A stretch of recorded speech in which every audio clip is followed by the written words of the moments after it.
Hello, and welcome to Infidelity Tales Lab. Your support means everything to us. We'd love to know, which geographical location are you joining from today? At home? On the go? Share with us below. Now, let's dive into today's story. Chapter 1. The Architect's Mask. Conrad Whitlock tucked away his cell phone after confirming the final details of what would become the largest acquisition in his firm's history. A $50 million deal that would transform three struggling tech startups into a unified powerhouse under his silent guidance.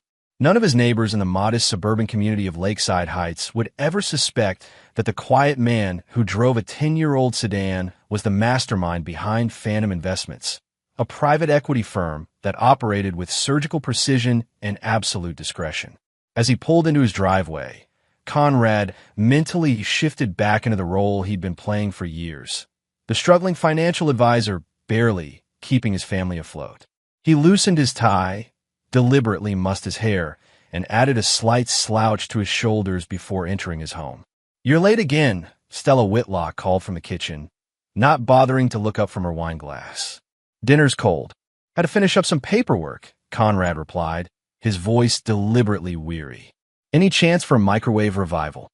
Stella scoffed, her perfectly manicured nails tapping against her glass. "Do I look like a waitress? There's a plate in the fridge. Your son locked himself in his room after another disastrous day at school." Conrad nodded silently, making his way to their son's bedroom. He knocked gently. "Leo, it's Dad. Can I come in?" After a moment, the door cracked open.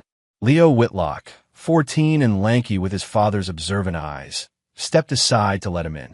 The boy's room was a controlled chaos of sketch pads, books on architecture, and half-finished models of buildings.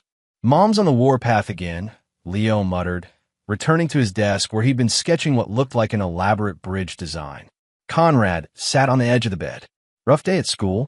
Mr. Patterson handed back our physics tests. I got a C-." Leo shrugged, trying to appear indifferent despite the tension in his shoulders. "Mom found it in my backpack." "A C- isn't the end of the world," Conrad said gently. "Tell that to Mom. She went ballistic, said I'm wasting my potential, just like." Leo trailed off, unwilling to finish the sentence. "Just like your old man." Conrad finished with a sad smile. "It's okay, I know what she thinks of me." What Stella didn't know, what almost no one knew, was that Conrad had deliberately cultivated his image as a mediocre provider. The truth was far more complex. 10 years ago, he discovered his extraordinary talent for identifying struggling businesses with untapped potential. Rather than joining a high-profile firm, he'd created Phantom Investments under a labyrinth of shell companies and proxies, allowing him to operate in complete anonymity. Conrad had his reasons for the deception. His father had been a celebrated financial wizard whose success had made him a target. When Conrad was 12, his father was kidnapped and held for ransom by people who'd researched his wealth extensively. Though the police rescued him, the experience had left deep psychological scars in Conrad. He'd promised himself his own family would never face such dangers. But years of playing the underachiever had taken its toll on his marriage. Stella, once genuinely in love with him, had grown resentful of what she perceived as his lack of ambition. She'd married Conrad expecting the brilliant economics graduate to become a financial titan, not the supposed struggling financial advisor whose modest income barely covered their mortgage. "I notice you're working on that bridge design for the city competition," Conrad said, changing the subject. Leo's face brightened slightly. "Yeah, I probably shouldn't waste time on it since I'm already screwing up my real subjects, but—" "Your passion isn't a waste of time," Conrad interrupted firmly. "Never let anyone tell you otherwise." After spending an hour helping Leo refine his bridge design, Conrad headed to the master bedroom. Stella was already asleep, or pretending to be.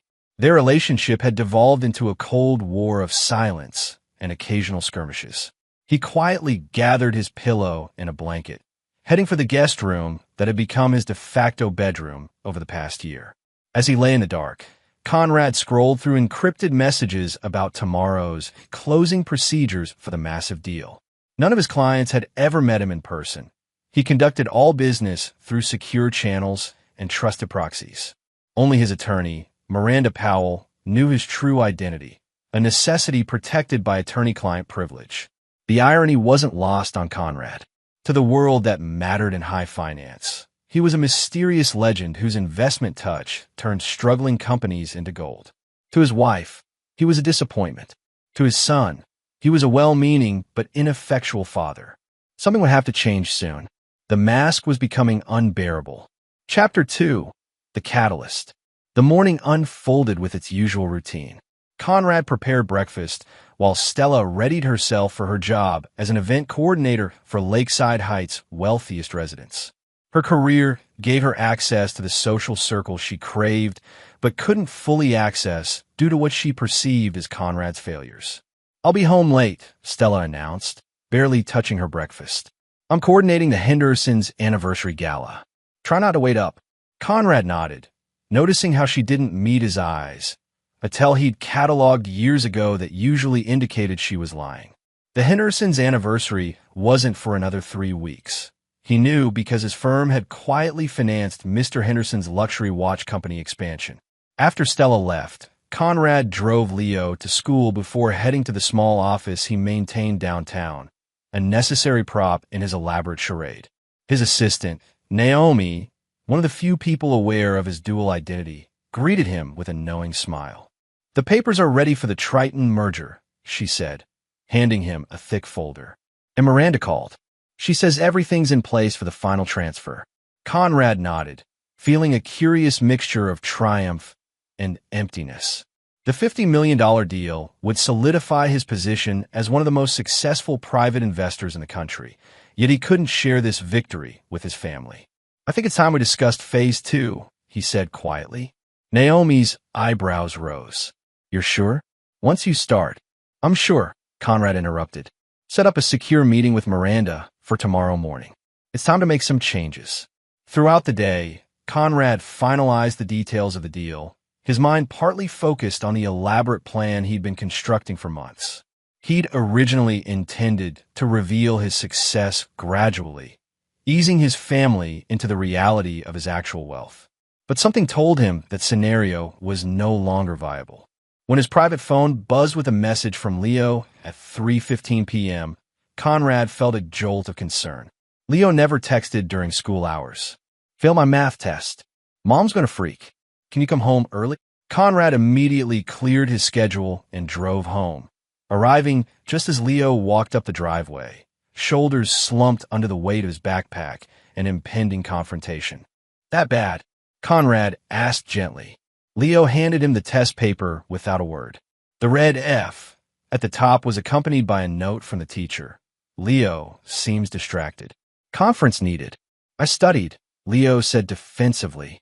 "I just blanked when the test started." "I believe you," Conrad replied, placing a reassuring hand on his son's shoulder. "Everyone has bad days. We'll figure this out." They entered the house to find Stella already home, her expression thunderous. Conrad realized she must have returned early, perhaps hoping to surprise Leo after school. "Show me," she demanded, holding out her hand. Leo reluctantly handed over the test. Stella's face flushed with anger as she scanned the paper. "An F? After all the tutors and study sessions?" Her voice rose with each word. "This is completely unacceptable, Leo. What were you thinking?" "I tried," Leo began. "Clearly not hard enough."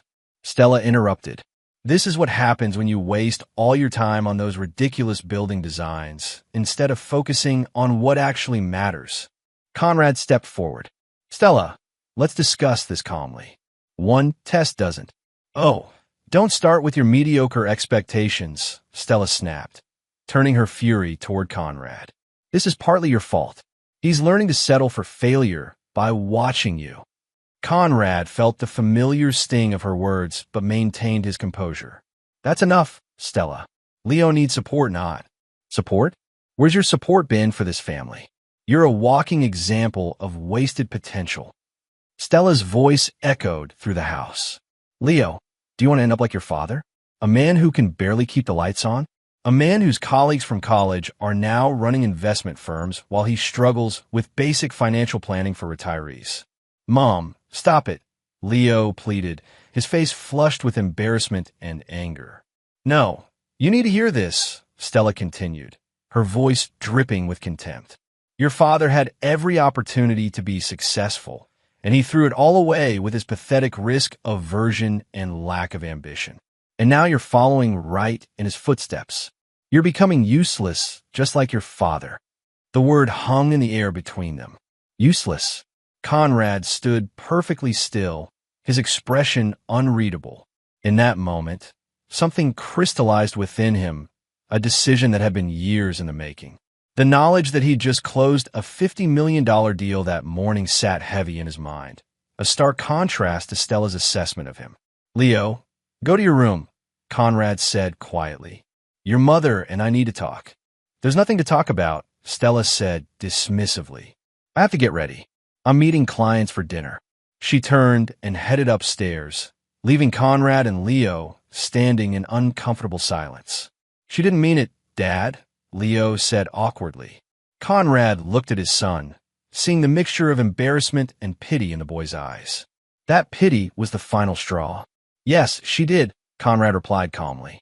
"But she's wrong about both of us. Remember that, Leo." Later that evening, after Leo had retreated to his room and Stella had left for her client dinner, Conrad made a series of phone calls from his home office. First to Miranda, then to Naomi, and finally to his private banker. Each call was brief, precise, and set irrevocable events in motion. As he ended the final call, Conrad felt a strange sense of peace. The mask he'd worn for so long was about to come off, and the consequences would be seismic. Chapter 3. The Revelation. Conrad waited until midnight before driving to the upscale restaurant on the other side of town, the one Stella had mentioned in passing to her friend on the phone, not knowing Conrad had overheard. He parked across the street, his expensive binoculars, a tool from his due diligence investigations of potential investments, trained on the restaurant patio. Through the lenses, he watched as Stella laughed intimately with Bradford Dixon, the flashy owner of several local car dealerships. Conrad recognized him immediately. Dixon had approached Conrad's firm for financing 6 months ago, unaware that he was actually meeting with one of Conrad's proxies. Conrad had declined the investment opportunity after his background check revealed Dixon's history of questionable business practices. The irony of the situation wasn't lost on Conrad. While Stella believed she was having an affair with a successful businessman, Conrad knew that Dixon's dealerships were barely staying afloat, propped up by creative accounting and mounting debt. As he watched Dixon reach across the table to stroke Stella's hand, Conrad felt no jealousy, only a profound sense of clarity. Their marriage had been dead for years. He had simply been going through the motions for Leo's sake. Conrad returned home and spent the rest of the night putting his plan into motion. He accessed his secure server and transferred documents to Miranda, authorized specific banking transactions, and drafted several letters.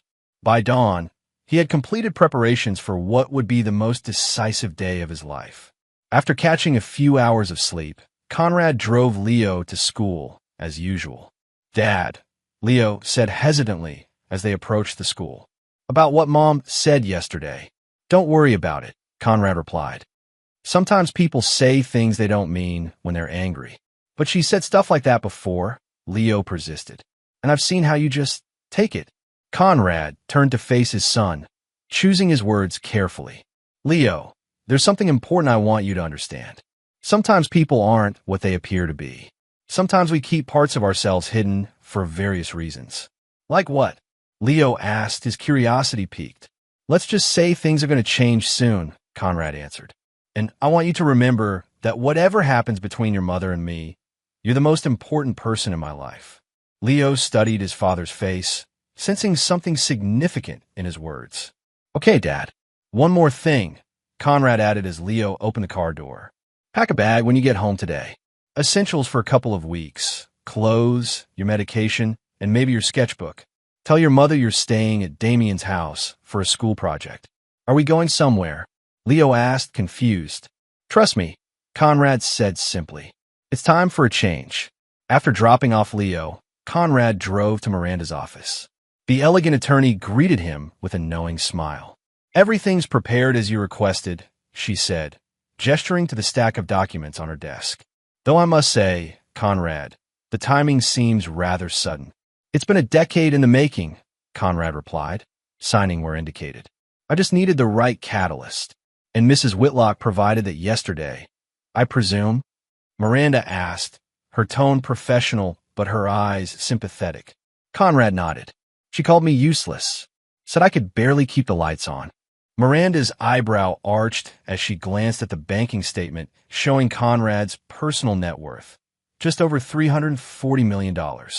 Well, she said dryly, perception and reality rarely align perfectly. By noon, Conrad had executed every element of his plan's first phase. The house mortgage had been paid in full, with ownership transferred solely to his name.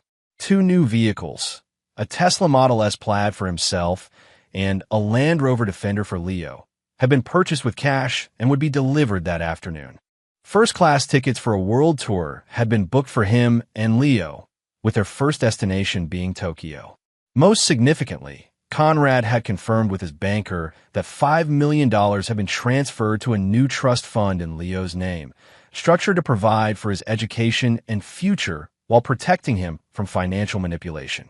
Before heading home, Conrad made one final stop at a high-end electronics store, purchasing 2 new smartphones with international capabilities. Everything about their old life would be left behind, including their digital footprints. When Conrad arrived home, he found the house empty as expected. Stella had texted that she'd be working late again.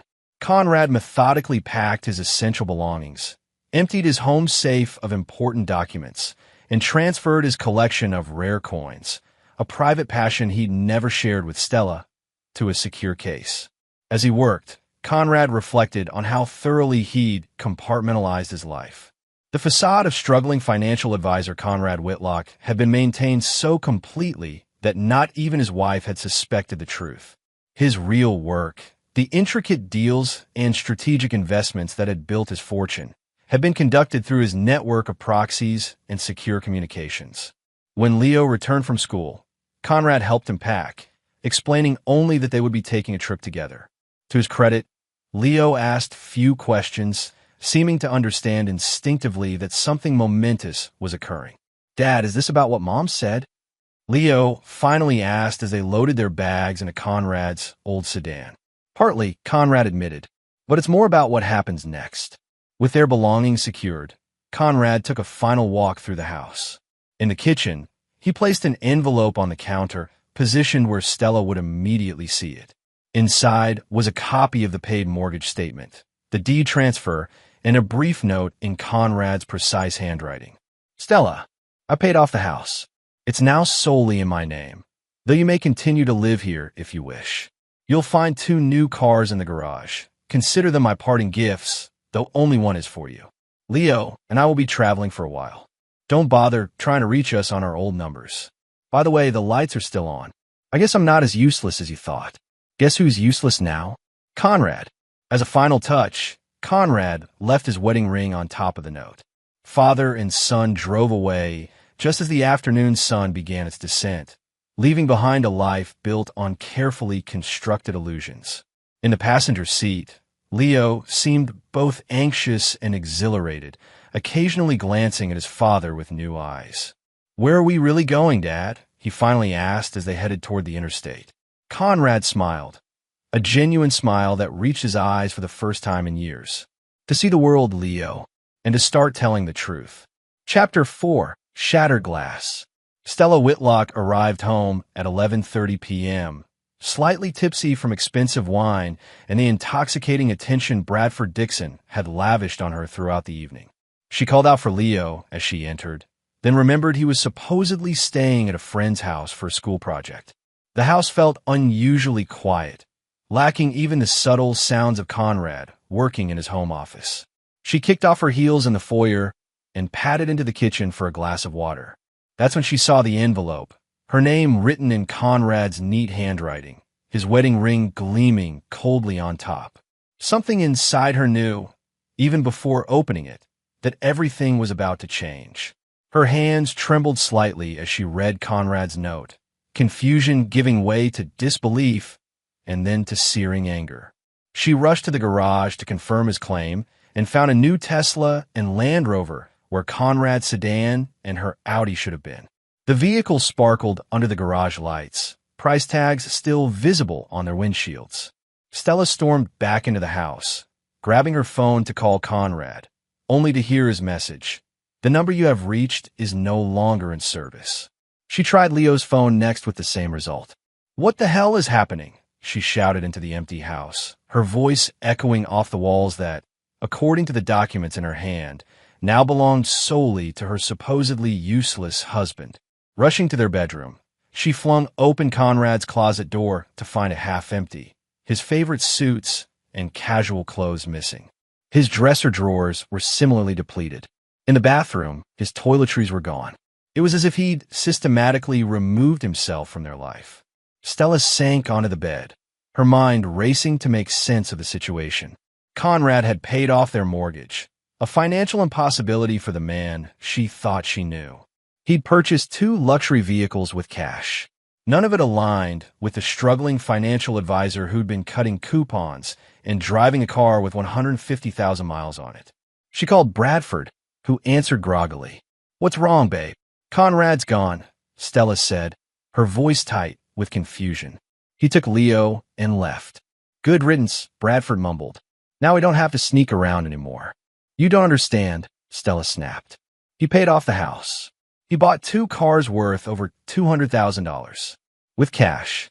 There was a long silence before Bradford spoke again, his voice now fully alert. "That's impossible. Conrad's broke. Everyone knows that." "Apparently everyone was wrong," Stella replied bitterly. After hanging up, Stella began searching the house for clues. Conrad's home office revealed little. He'd taken his laptop and cleared out his filing cabinet. The safe behind the abstract painting was open and empty. By morning, Stella's confusion had hardened into fury. She began calling everyone they knew, demanding information about Conrad's whereabouts. No one had answers. His office downtown reported that he hadn't come in and wasn't answering calls. In Tokyo, Conrad and Leo checked into the presidential suite of the Park Hyatt. Leo stood at the floor-to-ceiling windows, gazing in awe at the sprawling cityscape below. "Dad, how can we afford this?" he asked, gesturing around the luxurious suite. Conrad took a deep breath. "That's something we need to discuss." "Sit down, Leo." For the next hour, Conrad explained the truth about his career and finances. He showed Leo secure photos of the companies he controlled, the investments he'd made, and finally, his personal banking statements. Leo stared at the screen, his eyes widening at the 9 sum displayed. $340 million, he whispered. "All this time you let Mom think." "I created a fiction," Conrad admitted. "Initially for security reasons, but eventually it became easier to maintain the lie than to explain why I'd hidden the truth for so long." "Does this have something to do with what happened to Grandpa?" Leo asked perceptively. Conrad nodded, impressed by his son's intuition. "Partly. When I was about your age, my father was kidnapped by people who targeted him for his wealth. After that, I became paranoid about displaying success. But why didn't you at least tell Mom and me?" "Your mother." Conrad paused, choosing his words carefully. "Your mother and I married young. I already had some success, but was still maintaining a low profile. As time went on, she became increasingly resentful of what she perceived as my lack of ambition.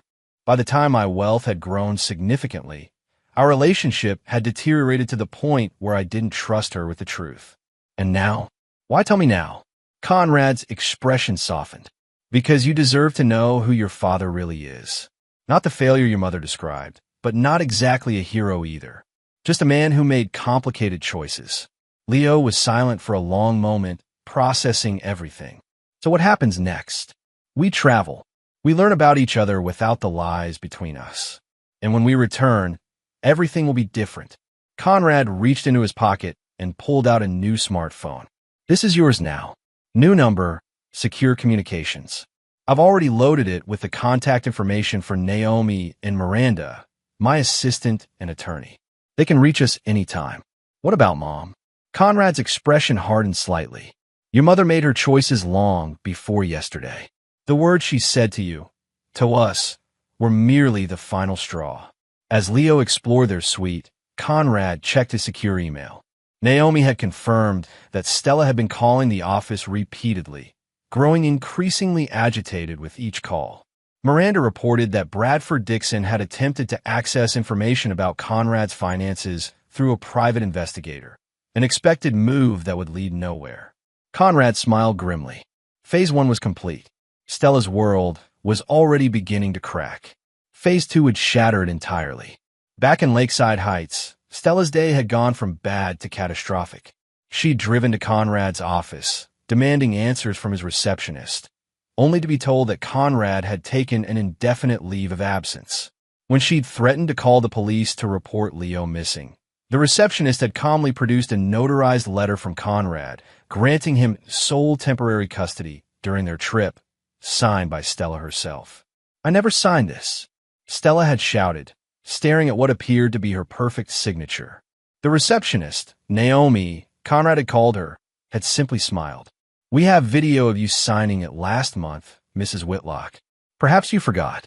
Stella knew she was being lied to, but the signature was unervingly perfect. She'd fled the office, her thoughts in chaos. By evening, Stella had called Conrad's number 50 times, each attempt met with the same disconnection message. She'd sent 30 text messages, ranging from furious demands to tearful pleas. "Where the hell are you? Bring Leo home now. You can't just take our son and disappear. Whatever game you're playing, it's over. Come home. Conrad, please. Let's talk about this. I'm sorry about what I said. I was upset. At least tell me Leo is safe." No responses came. When Bradford arrived that night, his reaction to the news about Conrad's apparent wealth had shifted from disbelief to calculating interest. "There has to be an explanation," he said, pacing the living room. "Maybe he embezzled the money. Maybe he's running a Ponzi scheme." "Conrad's too cautious for that," Stella replied, her voice hollow.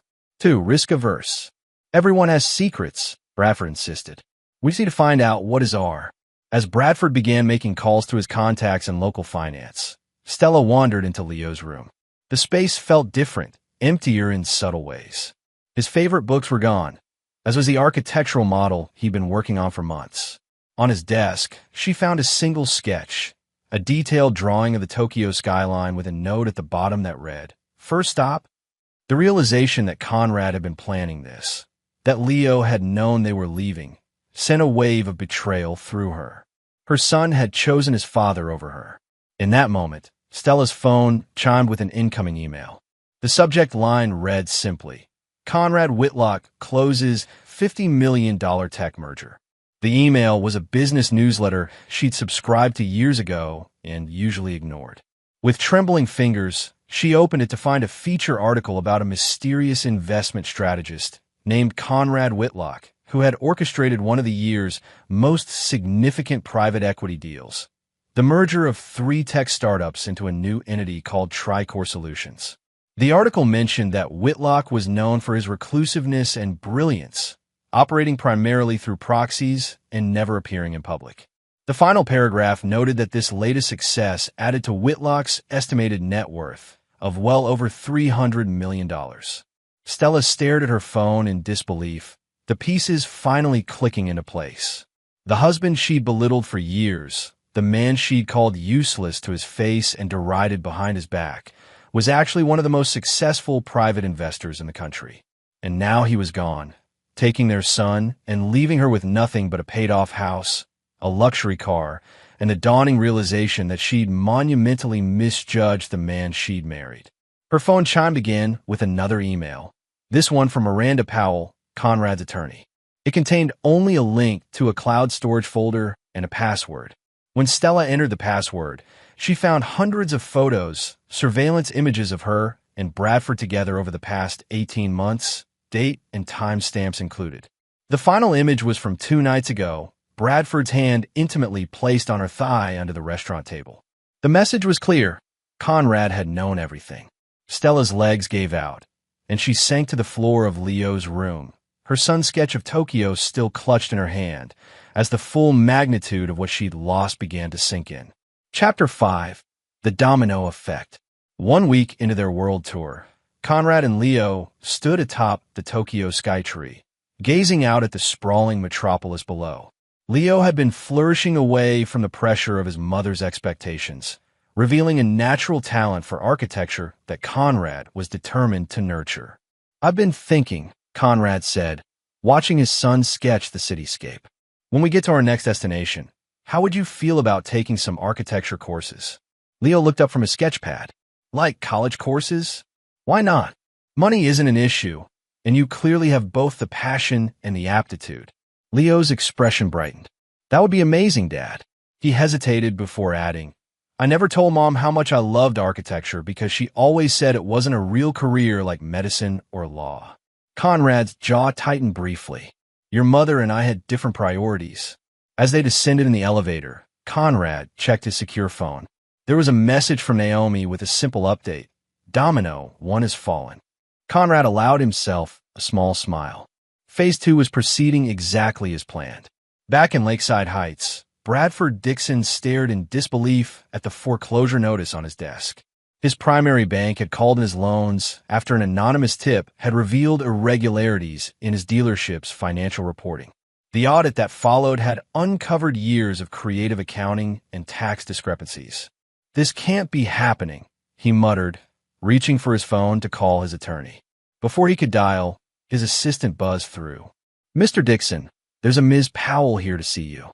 She says she represents someone interested in purchasing your dealerships." Bradford straightened his tie, a flicker of hope igniting. "Send her in." Miranda Powell entered with the confident stride of someone accustomed to high-stakes negotiations. Without preamble, she placed a folder on Bradford's desk. "My client is prepared to purchase all 3 of your dealerships at 60% of market value, with the deal closing within 48 hours. This offer expires at noon tomorrow." Bradford scoffed. 60%? That's highway robbery. "Who's your client?" Miranda's smile didn't reach her eyes. "Someone who knows exactly how desperate your situation is, Mr. Dixon. Someone who also knows about the $430,000 you embezzled from your previous employer 7 years ago, a detail that hasn't yet reached the auditors, but certainly could." The color drained from Bradford's face. "How could anyone possibly know about that?" "My client is thorough," Miranda replied, standing to leave. "Noon tomorrow, Mr. Dixon. Take the offer or face the consequences." As Miranda left, Bradford immediately called Stella, his voice tight with panic. "Something's happening. I'm being set up." "What are you talking about?" Stella asked, distracted by her own problems. She'd spent the morning being informed by the country club that her membership had been revoked due to ethical concerns, the same country club where she'd been coordinating events for the elite of Lakeside Heights. "My dealerships are being foreclosed on, and now some lawyer shows up offering to buy them for pennies on the dollar." She knew things, Stella. Things nobody could know. Stella felt a chill run through her. What was the lawyer's name? Powell. Miranda Powell. The same attorney who had sent Stella the damning photos of her affair. The same attorney who had produced the forged custody document with Stella's perfect signature. "It's Conrad," Stella said, her voice barely above a whisper. "He's behind this." "That's impossible," Bradford scoffed. "Conrad's just a small-time financial planner. He doesn't have this kind of power." "You don't understand," Stella insisted. "Conrad isn't who he thought he was. He's worth hundreds of millions. He's been hiding it all these years." There was a long silence before Bradford spoke again, his voice now calculating. "If that's true, then we need to find a way to use it. If he's been hiding his assets during your marriage, that's fraud. You could be entitled to half." The idea took root in Stella's mind immediately. She'd already consulted a divorce attorney who had been skeptical of her claims about Conrad's hidden wealth. But if she could prove it, "I need to get into his home office," Stella decided. "There must be something there, some evidence I missed."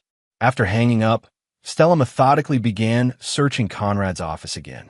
She removed books from shelves, checked behind pictures, and examined the floor for loose boards. Finally, in frustration, she began pounding on the walls, listening for hollow spots. In the corner behind Conrad's desk, one section sounded different. Stella examined it closely and discovered it seemed cleverly disguised by the wallpaper pattern. She pried at it with a letter opener until a small panel popped open, revealing a hidden safe. Her heart racing, Stella tried combinations on the digital keypad. Their anniversary failed, Leo's birthday failed, Conrad's birthday failed. In desperation, she tried her own birthday, and to her surprise, the safe clicked open. Inside was a single USB drive and a handwritten note. For Stella, when you inevitably find this. With trembling hands, she took the drive to Conrad's computer and plugged it in. The drive contained a single video file labeled Watch Me. The video began playing automatically. Conrad appeared on screen, seated in his office. Not their home office, but an elegant space she'd never seen before. "Hello, Stella," the recorded Conrad said calmly. "If you're watching this, it means you've found my emergency safe after I've initiated contingency plan Alpha. Congratulations on your persistence, though I must admit I made this fairly easy to find." Conrad's image leaned forward slightly. "You're undoubtedly confused about recent events, so allow me to clarify some things. Yes, I am wealthy, significantly so. I've spent our entire marriage hiding this fact from you for reasons that once seemed important, but have become increasingly irrelevant as your contempt for me grew." He smiled thinly. "You're probably thinking about divorce now, calculating your share of my fortune. Let me save you the trouble. Every dollar I've earned has been meticulously documented and legally structured to remain my separate property under the laws of our state. The prenuptial agreement you signed, which explicitly covered undisclosed assets acquired during marriage, has been reinforced by annual legal reviews you unwittingly signed during our tax preparations." Stella remembered those documents, pages of legalese she'd signed without reading while Conrad prepared their seemingly modest tax returns. "Furthermore," Conrad continued, "I've been documenting your affair with Bradford Dixon for the past 18 months, which constitutes marital misconduct under our state's laws. This would significantly reduce any claim you might make, even if my assets were marital property, which they are not." The Conrad in the video paused, his expression hardening. "I could have revealed my success years ago, Stella. I chose not to because I wanted to be loved for myself, not my money. What I discovered instead was that you didn't love me at all. The contempt you showed, the disdain you expressed, those revealed your true character. As for what happens next," he continued, "that depends partly on you. If you choose to pursue legal action, you'll find yourself facing a team of attorneys who have been preparing for this eventuality for years. If you choose to accept the situation gracefully, you'll find that the house and car I've left you will provide a comfortable life, though perhaps not the one you envisioned when you began sleeping with a man whose dealerships are now being foreclosed upon." The video ended with Conrad looking directly into the camera. "One final note, Stella. Leo knows everything now. All the times you belittled me in front of him, all the pressure you put on him to succeed where you thought I had failed. He now understands the full context of those moments. I'll leave you to imagine how that revelation has affected his view of you." The screen went black, leaving Stella staring at her own reflection in the monitor, tears of rage and humiliation streaming down her face. In Switzerland, Conrad and Leo enjoyed a leisurely breakfast at their hotel in Zurich. Leo had just completed his first week of specialized architecture classes at ETH Zurich, where his talent had already drawn attention from the instructors. "Your project impressed Professor Muller," Conrad remarked, scrolling through an email on his phone. "He's asking if you'd consider joining their summer program for gifted students." Leo looked up from his sketchbook, his eyes bright with excitement. "Really? That would be amazing." Conrad smiled, enjoying his son's newfound confidence. The past few weeks had transformed Leo from an insecure, anxious teenager into a young man beginning to recognize his own potential. His secure phone buzzed with a message from Miranda. Dixon signed the papers. "All 3 dealerships now under our control. Domino 2 down." Conrad's smile took on a harder edge. He thought of Stella, alone in the house they had shared, surrounded by evidence of his success and her misjudgment. He thought of Bradford, signing away his business empire for a fraction of its value to avoid criminal charges. "Everything okay, Dad?" Leo asked, noticing the shift in Conrad's expression. Conrad softened his features. Everything's exactly as it should be, Leo. Exactly as it should be. Chapter 6. Collateral Damage. By the third month of their world tour, Conrad and Leo had settled into a comfortable routine. They would spend a few weeks in each location, with Leo attending specialized architecture workshops, while Conrad managed his business empire remotely. Currently in Barcelona, they had taken an apartment with a stunning view of Gaudí's unfinished masterpiece, La Sagrada Familia. Leo had flourished during their travels, his natural talent for architectural design, nurtured by exposure to the world's greatest structures and mentorship from renowned architects Conrad had connected him with. More importantly, the pressure and anxiety that had plagued him in Lakeside Heights had dissipated, replaced by genuine confidence and curiosity. "Dad, Professor Garcia invited me to join his studio session tomorrow," Leo announced as they shared dinner on their terrace. They're discussing innovative approaches to sustainable urban development. Conrad nodded approvingly. "Sounds perfect for you. Your bridge design incorporated several sustainable elements." "That reminds me," Leo said hesitantly. "I got an email from Mom yesterday." Conrad's expression remained neutral, though his hand tightened imperceptibly around his wine glass. "What did she say?" "She wants me to come home. Says she misses me and that you're—" Leo trailed off uncomfortably. "I'm what?" Conrad prompted. "Manipulating me. Turning me against her." Leo met his father's gaze directly. "She says you're using your money to buy my affection." Conrad considered his response carefully. "And what do you think, Leo?" "I think she never bothered to see who I really was until I was gone," Leo answered, surprising Conrad with his insight. "She never encouraged my interest in architecture or supported my creative projects. She just wanted me to get perfect grades and follow the path she thought was best." "People are complex," Conrad offered. "Your mother isn't entirely wrong to want academic success for you." "It wasn't about me, though, was it?" Leo asked perceptively. "It was about how my success or failure reflected on her." Conrad nodded slowly. "That's very insightful. Are you still going to divorce her?" Leo asked, the question hanging heavily between them. "The paperwork has already been filed," Conrad confirmed. "Miranda has been instructed to proceed regardless of your mother's response." Leo was quiet for a moment. "I feel bad for her sometimes. I'm not sure she understands what she's lost."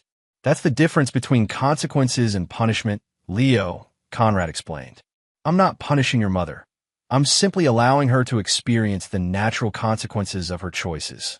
Later that evening, after Leo had retired to his room, Conrad checked his secure messages. There was an update from Naomi that made him smile grimly. In Lakeside Heights, Stella Whitlock's world continued to crumble methodically, precisely as Conrad had planned. The country club had permanently revoked her membership after anonymous evidence surfaced of her berating the staff and making racist comments about guests. Carefully edited recordings from Conrad's surveillance that presented her worst moments without context. Her event planning business had collapsed after her most prestigious clients received anonymous portfolios detailing her affair with Bradford Dixon, complete with timestamps showing she had been with him during events she claimed to be managing. Most devastatingly, her parents, with whom she'd always had a strained relationship, had received a package containing video of Stella mocking them to Bradford, calling them small-town nobodies, and expressing relief that Conrad's modest income had given her an excuse to avoid spending holidays with them. The isolation Conrad had engineered was complete. Stella's friends had abandoned her once her social standing collapsed.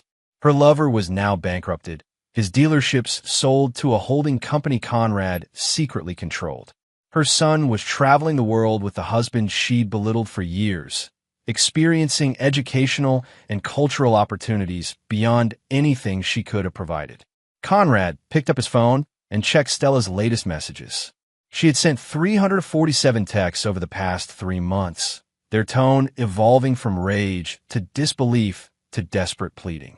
The most recent read, "Conrad, please. I'm begging you. Let me speak to Leo. Let me explain. I've lost everything. Please don't take my son too." Conrad left it unanswered, as he had all the others.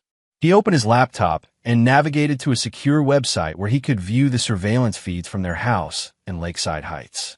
Stella was sitting in the kitchen, surrounded by empty wine bottles, staring vacantly at her phone, waiting for a response that would never come. Conrad felt no pleasure in her suffering, but neither did he feel remorse. He had simply constructed the perfect consequence for years of contempt, allowing Stella to experience the same isolation and dismissal she had inflicted on him and Leo. His phone chimed with a message from Miranda. Final phase ready to implement upon your approval. Conrad typed a simple response. Proceed. The next morning in Lakeside Heights, Stella was awakened by the doorbell. She staggered to the door, disheveled from another night of fitful sleep and too much wine, to find Miranda Powell standing on her doorstep, elegant as always in a tailored suit. Mrs. Whitlock, Miranda said coolly, I have some documents that require your attention. Stella stepped aside, wordlessly, to let her in. Over the past months, she had learned that fighting against Conrad's attorney was futile. Miranda Powell represented a system of power and privilege that Stella had once believed herself part of, but now recognized had always been beyond her reach. Miranda placed a thick envelope on the kitchen counter. These are the final divorce papers. My client has been quite generous, all things considered. You may keep the house and car, and he has established a modest trust that will provide you with $5,000 monthly for the next 10 years. Stella laughed bitterly. Generous? He's worth hundreds of millions. And as I've explained repeatedly, those assets are legally separate from marital property, Miranda replied evenly. Furthermore, your documented marital misconduct substantially weakens any claim you might make. The offer on the table is significantly more than you would receive if we litigated this matter. Stella's shoulders slumped in defeat. And Leo? Mr. Whitlock has been granted primary physical custody, with visitation rights for you to be determined based on Leo's preferences once he turns 16 next month. Miranda's tone softened slightly. For what it's worth, Mrs. Whitlock, Leo is thriving. His architectural talents are being nurtured by some of the field's greatest minds, and he's been accepted to a special program at the Architectural Association in London this fall. Tears welled in Stella's eyes.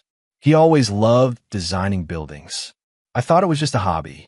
Perhaps if you had taken more interest in his passion rather than focusing solely on his academic performance, you might have recognized his gifts sooner, Miranda observed, her tone clinically detached rather than accusatory. After Miranda left, Stella sat at the kitchen table with the divorce papers, her life reduced to legal language and financial settlements that felt like pittance compared to what she had lost. Her phone chimed with a text from Bradford, his first in weeks. It's over, Stella. I'm moving to Arizona to stay with my brother. Conrad won. He destroyed everything I built. Stella stared at the message, a hollow laugh escaping her lips. Conrad had indeed won, and so completely that neither she nor Bradford had even seen the true scope of his strategy until it was too late. She picked up her phone and typed one more message to Conrad. I understand now. You were never useless. I was just blind. I'm sorry. For the first time in 3 months, she received a response. Apology noted. Goodbye, Stella. In Barcelona, Conrad closed his phone and turned his attention back to Leo, who was eagerly showing him the sustainable urban development concept he'd created during Professor Garcia's workshop. This is really impressive, Leo, Conrad said sincerely, studying the intricate design. You have a remarkable talent. Leo beamed at the praise. Do you think we could visit London next? There's an exhibition at the Royal Institute of British Architects I'd love to see. London it is, Conrad agreed, putting his arm around his son's shoulders. The world is yours to explore, Leo. Never let anyone convince you otherwise. As they discussed their plans for London, Conrad felt a sense of completion. Phase 3 of his plan was now in motion, bringing his strategy full circle. Stella was isolated and humbled. Bradford was financially ruined. And most importantly, Leo was flourishing away from the toxic environment they had created. The mask Conrad had worn for so long was permanently discarded, allowing both him and Leo to finally live authentically. Whatever guilt he might have felt about the calculated destruction of Stella's life was outweighed by the knowledge that Leo would never again be made to feel inadequate by someone who should have nurtured his gifts. The strategist had played the long game and won decisively, as he always did. Chapter 7. New Foundations. 1 year had passed since Conrad and Leo had left Lakeside Heights. After completing their world tour, they had settled in London, where Leo had been thriving at the prestigious Architectural Association. Conrad had purchased a historic townhouse in Kensington and established a new headquarters for Phantom Investments nearby, finally stepping out of the shadows to take public credit for his financial achievements. On a crisp autumn morning, Conrad sat in his home office reviewing quarterly reports when his secure phone rang. The caller ID showed Miranda Powell. "Miranda, good morning," Conrad answered. "I trust everything is proceeding as planned." "Better than planned," Miranda replied. "The Bradford-Dixon situation has been fully resolved. After the bankruptcy proceedings, we were able to acquire his remaining assets through our shell company for pennies on the dollar. His attempt to file a lawsuit claiming you orchestrated his downfall was dismissed for lack of evidence yesterday." "Excellent," Conrad said, making a note in his calendar. "And Stella?" "She's accepted the revised settlement terms," Miranda confirmed. "In exchange for the additional monthly stipend, she's agreed to waive all future claims and maintain confidentiality about your financial history. She's also agreed not to contact Leo unless he initiates communication." Conrad felt a weight lift from his shoulders. The final pieces of his strategic extraction from his former life were falling into place with the precision he'd envisioned. "Thank you, Miranda. Your work on this has been invaluable." After ending the call, Conrad found Leo in the townhouse's sunroom, working on an architectural model for his latest school project. "That looks impressive," Conrad observed, studying the intricate design. "Is this for Professor Harrington's sustainability challenge?" Leo nodded, carefully adjusting a miniature solar panel array on the model's roof. "It's a community center that generates more energy than it uses. I'm incorporating water reclamation systems and vertical gardens." Conrad smiled with genuine pride. In the years since they'd left Lakeside Heights, Leo had transformed from an anxious, underperforming student into a confident young architect in training whose designs had already won 2 student competitions. "I heard from Miranda this morning," Conrad said, taking a seat across from Leo. "The divorce is finally settled." Leo's hands stilled on his model. "How's Mom?" "Accepting the situation," Conrad replied carefully. "The agreement includes a provision that she won't contact you directly. Any communication would need to be initiated by you." Leo was silent for a moment, his expression thoughtful. "I'm not ready to talk to her yet. Maybe someday, but not now." "That's entirely your decision," Conrad assured him. "There's no rush." "Has she tried to contact you again?" Conrad hesitated before answering truthfully. "Yes. She sends messages occasionally, primarily about financial matters, but sometimes asking about you." What Conrad didn't share was the nature of Stella's most recent message, sent late at night with the desperation of someone who had lost everything. "I know what you did, Conrad. Not just to me, but to Bradford. You systematically destroyed both of us. Was it worth it? Did ruining our lives make you feel powerful?" He had left it unanswered, as he did most of her messages now. "I have some news of my own," Conrad said, changing the subject. "I've been invited to deliver a keynote address at next month's Global Investment Summit. I've decided to accept." Leo looked up in surprise. "Really? You're going public with everything?" "Not everything," Conrad clarified, "but I'm tired of operating exclusively from the shadows. It's time for Conrad Whitlock to take credit for his achievements." Later that afternoon, Conrad met with Naomi, who had relocated to London to continue as his chief of staff. They sat in his private study, reviewing the final reports on what Conrad still referred to as the Lakeside situation. "Bradford-Dixon has moved to Phoenix," Naomi reported, consulting her tablet. "He's working as a sales manager at his brother's plumbing supply company. His attempt to rebuild in the automotive industry failed when our contacts made sure his loan applications were rejected." Conrad nodded, satisfied. "And the property?" "The former Dixon automotive locations have been successfully converted. 2 are now Tesla dealerships, and the 3rd is being developed as a technical training center for disadvantaged youth." Conrad allowed himself a small smile at the irony. Dixon's former flagship dealership, from which he had orchestrated both financial fraud and his affair with Stella, was now providing opportunities for young people to build legitimate careers. And Stella's former clients? All successfully transferred to our preferred vendors, Naomi confirmed.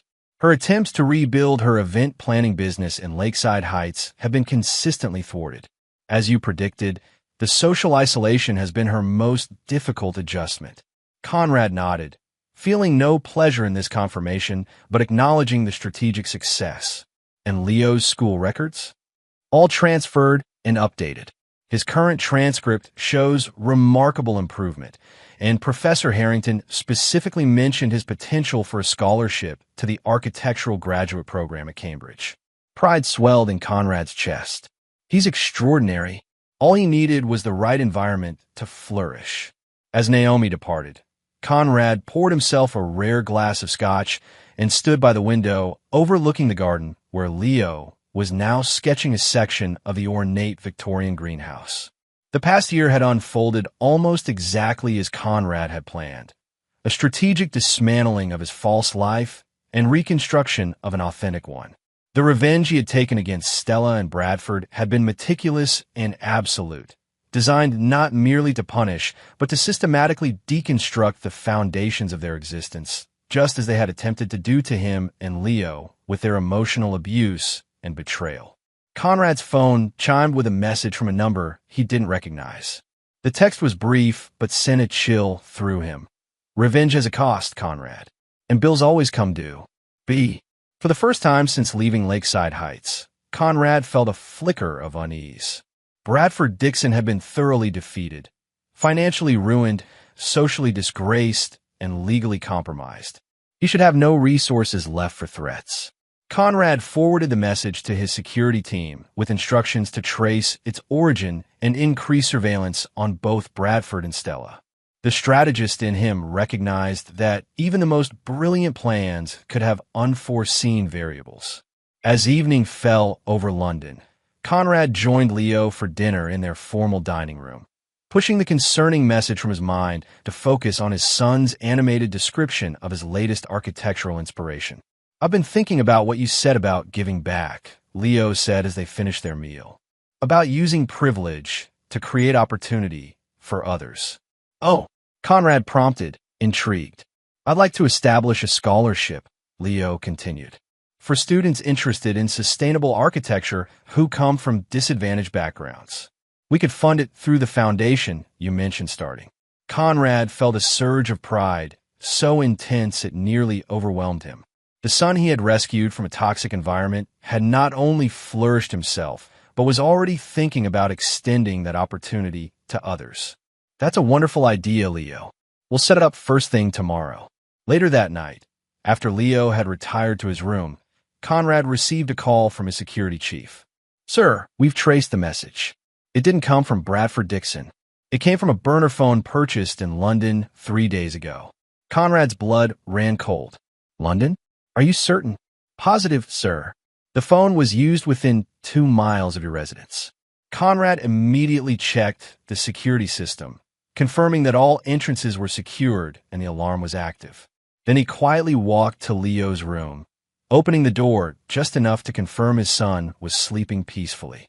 Someone from his past had followed them to London. Someone with a grudge and enough resources to track them down despite their careful relocation. Conrad returned to his study and opened his laptop, accessing the secure server where he kept contingency plans for every conceivable threat. He had not built his fortune by being unprepared, and he would not risk Leo's safety by underestimating this new danger. Whoever had sent that message would soon discover that Conrad Whitlock's capacity for strategic ruthlessness had only begun to reveal itself. Chapter 8. Ghosts from the Past. The mystery of the threatening text deepened over the following week. Conrad's security team traced the burner phone's movements through central London, but lost the trail when it was apparently discarded near Paddington Station. Enhanced security measures were implemented around both the townhouse and Leo's school, with plainclothes guards maintaining discreet surveillance. Conrad had not shared the threat with Leo, unwilling to disrupt the stability his son had found. Instead, He maintained his regular schedule while quietly activating a network of contacts to investigate who might have followed them from Lakeside Heights. On a rainy Tuesday afternoon, Conrad was meeting with investors at Phantom's London headquarters when his secure line rang with Naomi's designated code. "Excuse me, gentlemen," he said smoothly to the venture capitalists gathered around his conference table. "I need to take this." In his private office, Conrad answered tensely. "What's happened?" "Sir, we've identified a possible security concern," Naomi reported. "A woman matching Stella's description was photographed by our surveillance system near Leo's school yesterday. She didn't approach the building, but she observed it for approximately 20 minutes before departing in a taxi." Conrad's grip tightened on the phone. "Confirm it's her. Then have the security team bring her to the Belgravia safe house. No interaction with Leo, understood?" "Understood, sir."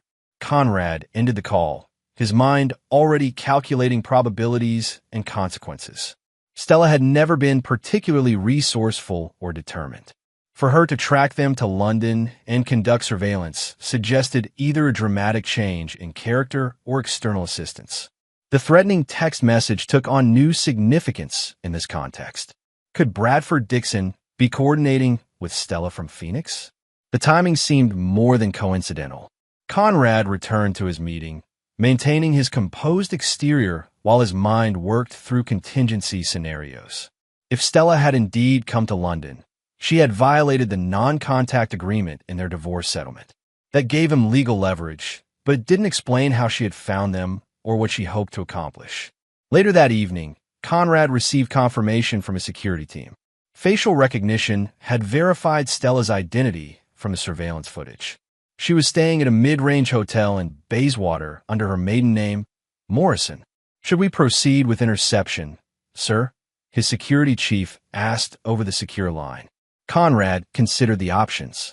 Confronting Stella directly might provide answers, but could also escalate the situation unpredictably. Maintain surveillance for now, he decided. I want to know who she contacts, where she goes, and especially if she attempts to approach Leo again. After ending the call, Conrad went to check on Leo, finding him engrossed in a complex CAD design in his home workspace. "Working late?" Conrad asked casually. Leo looked up with a tired smile. "Final revisions for the Sustainable Housing Project. Professor Harrington thinks it has potential for the Buckminster Fuller Prize."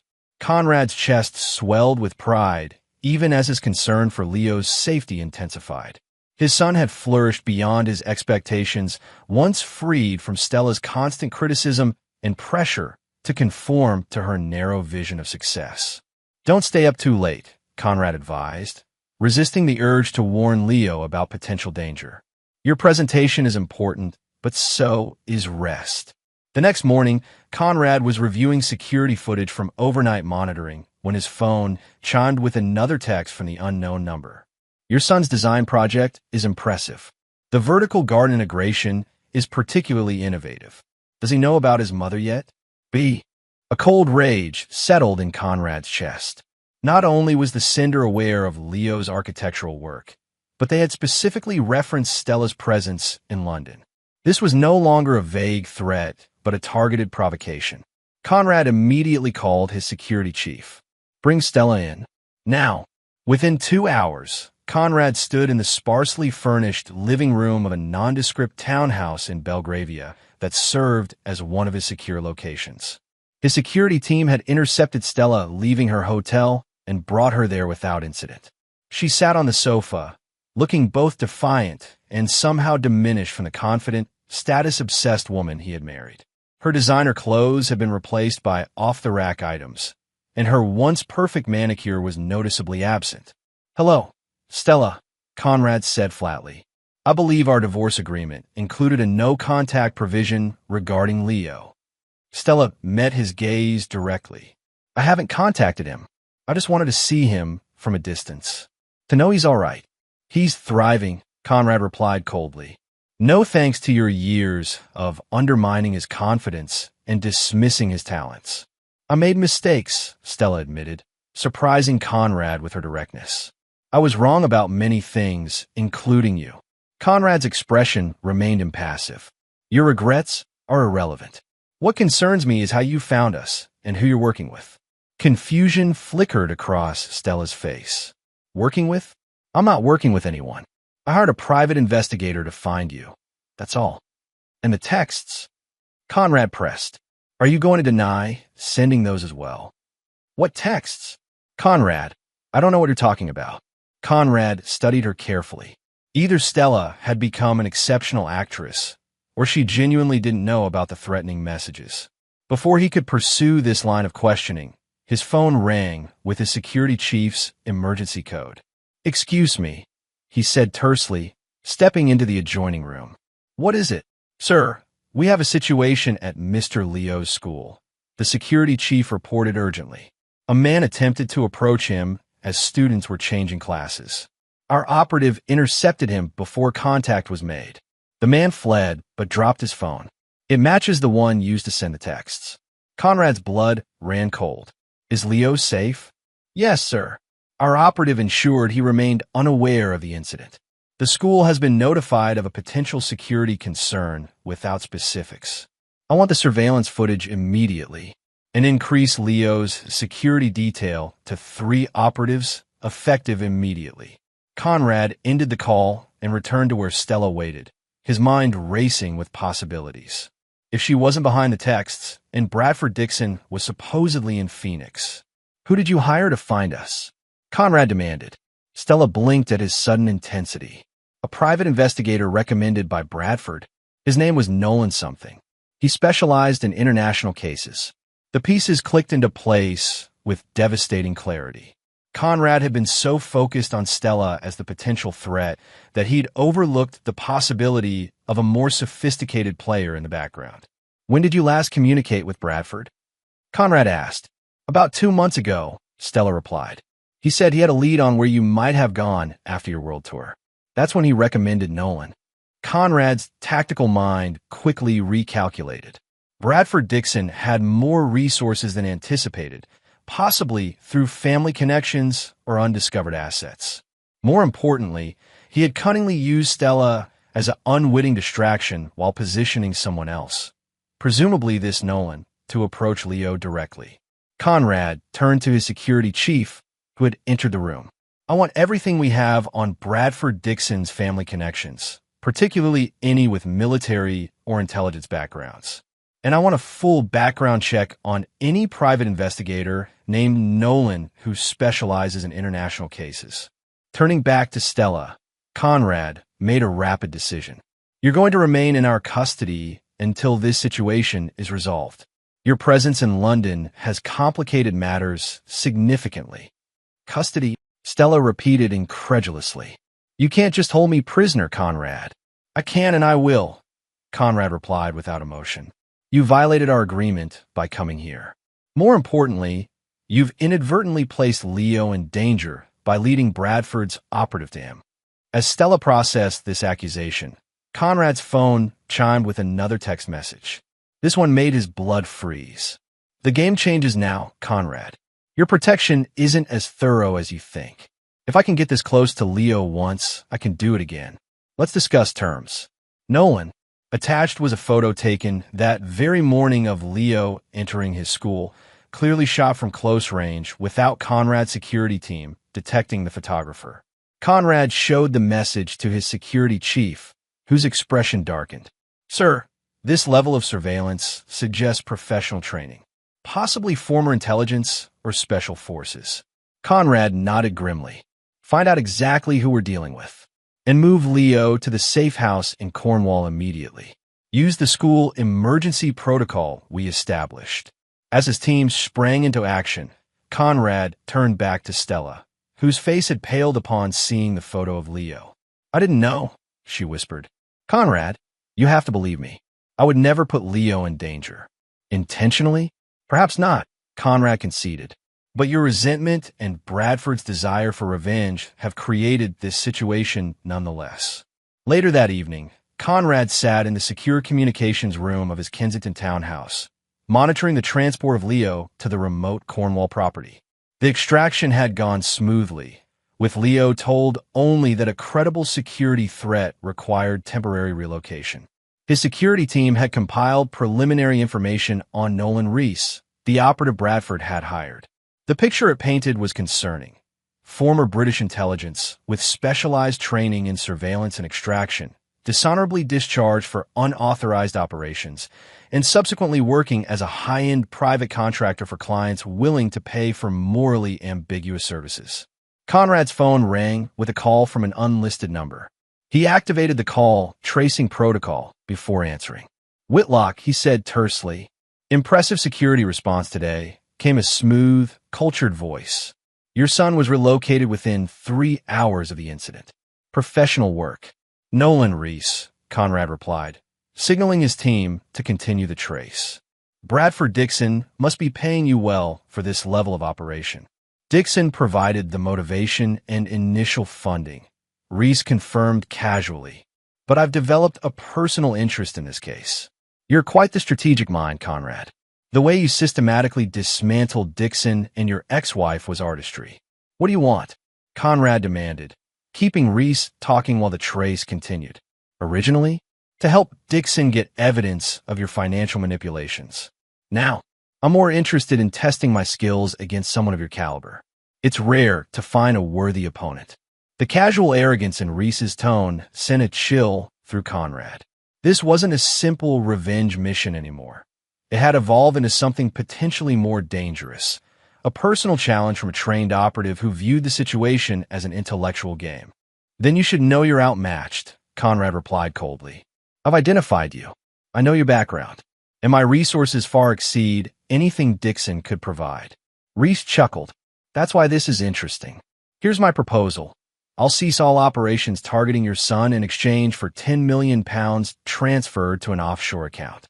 Consider it a consulting fee for exposing the weaknesses in your security protocols." Conrad's security chief signaled that they had triangulated Reese's location to within 2 city blocks. "You've miscalculated, Reese," Conrad said, his voice dangerously soft. "I don't negotiate with threats to my family. What I do is eliminate them, permanently and thoroughly." "Bold words," Reese replied, sounding amused rather than concerned. "We'll see whose strategy prevails. Give my regards to Stella." The line went dead just as Conrad's team pinpointed Reese's exact location. "Deploy the interception team," Conrad ordered. "I want Reese contained within the hour."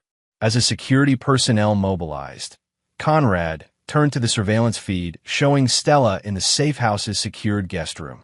She sat on the edge of the bed, her posture reflecting defeat and confusion. Conrad had dismissed her as a direct threat, but she remained a liability, a potential point of leverage Reese could exploit. The strategic move would be to isolate her completely until the situation was resolved. Yet for the first time since executing his revenge against Stella and Bradford, Conrad felt a flicker of something approaching doubt. Not about the justice of his actions. Their betrayal had earned the consequences he delivered, but about the collateral damage his strategy had created. In targeting Bradford Dixon so completely, Conrad had inadvertently created a desperate man with nothing left to lose. That desperation had led to the hiring of Nolan Reese, who now posed a legitimate threat to Leo's safety. The strategist in Conrad recognized the irony. His perfect revenge had created an unforeseen vulnerability, exactly the scenario he had built his business success on avoiding. As he monitored the interception team's progress toward Reese's location, Conrad made a cold calculation. This threat would not be managed through conventional security measures alone. It would require the same methodical, ruthless approach he had applied to dismantling Stella and Bradford's lives. Nolan Reese had made a critical error in challenging Conrad Whitlock directly. He was about to discover just how thoroughly the silent strategist could respond when his son's safety was at stake. Chapter 9. The Final Calculation. The Cornwall safe house resembled a picturesque country estate from the outside, its stone walls and manicured gardens concealing state-of-the-art security systems and reinforced construction. Conrad arrived by helicopter shortly after dawn, having spent the night coordinating the manhunt for Nolan Reese.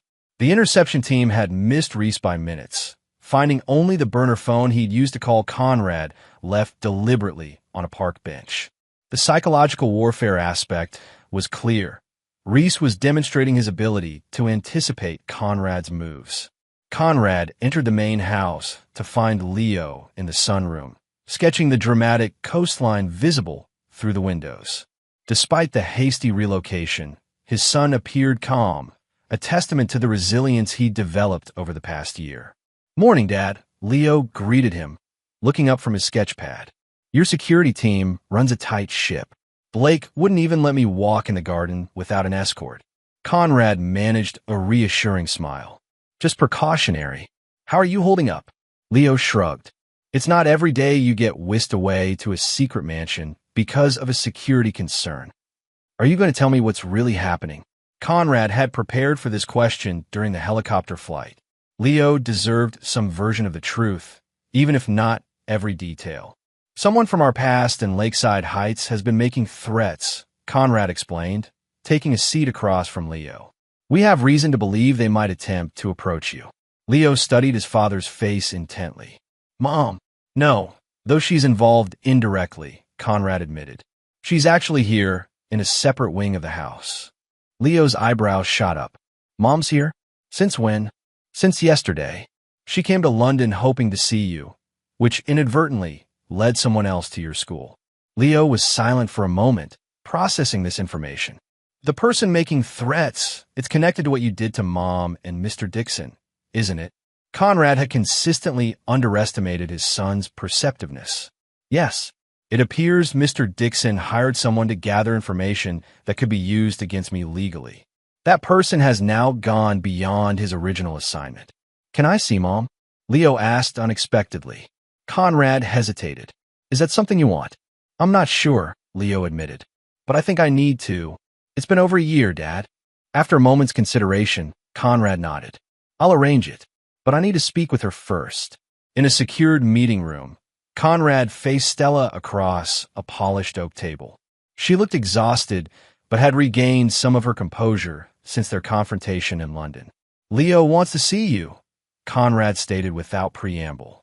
"Before I allow that, I need absolute clarity about your involvement with Reese." "I've told you everything," Stella insisted. "Bradford recommended him. I paid him to find you and Leo. That's all." "Did you discuss revenge with Bradford? Exposing my financial dealings? Anything that might have motivated Reese to go beyond simply locating us?" Stella hesitated, confirming Conrad's suspicion that she wasn't being entirely forthcoming. "Bradford mentioned something about proving you had manipulated financial markets to destroy his business," she finally admitted. "He thought if we could get evidence, we might be able to negotiate a better settlement. But I never authorized anything that would put Leo at risk." Conrad studied her, weighing the likelihood that she was telling the truth. "Bradford's desire for revenge has created a dangerous situation. Reese is not merely a private investigator. He's former intelligence with specialized training. The kind of man who views this as a game rather than a job." Fear flickered across Stella's face. "What does he want?" "Money, supposedly. But I suspect his motivation has evolved into something more personal, a desire to match wits with someone he perceives as a worthy opponent." "What are you going to do?" Conrad's expression hardened. "What I've always done when faced with a threat to my family. Identify the vulnerabilities and exploit them decisively." Before Stella could respond, Conrad's secure phone rang with his security chief's code. "Excuse me," he said, stepping away from the table. "Go ahead." "Sir, we've intercepted communications between Reese and Dixon. Dixon appears to be en route to London, arriving Heathrow tomorrow morning on BA Flight 289 from Phoenix." "Interesting timing," Conrad observed. "Have a team ready to intercept Dixon at the airport and continue monitoring Reese's known associates. He'll need local support for whatever he's planning." After ending the call, Conrad returned to Stella. "It seems Bradford is more deeply involved than you suggested. He's flying to London as we speak." Stella's surprise appeared genuine. "I had no idea. He told me he couldn't afford to travel internationally anymore." "Apparently he found resources for this particular trip," Conrad replied dryly, "which raises questions about his true financial situation and what he hopes to accomplish by coming here personally."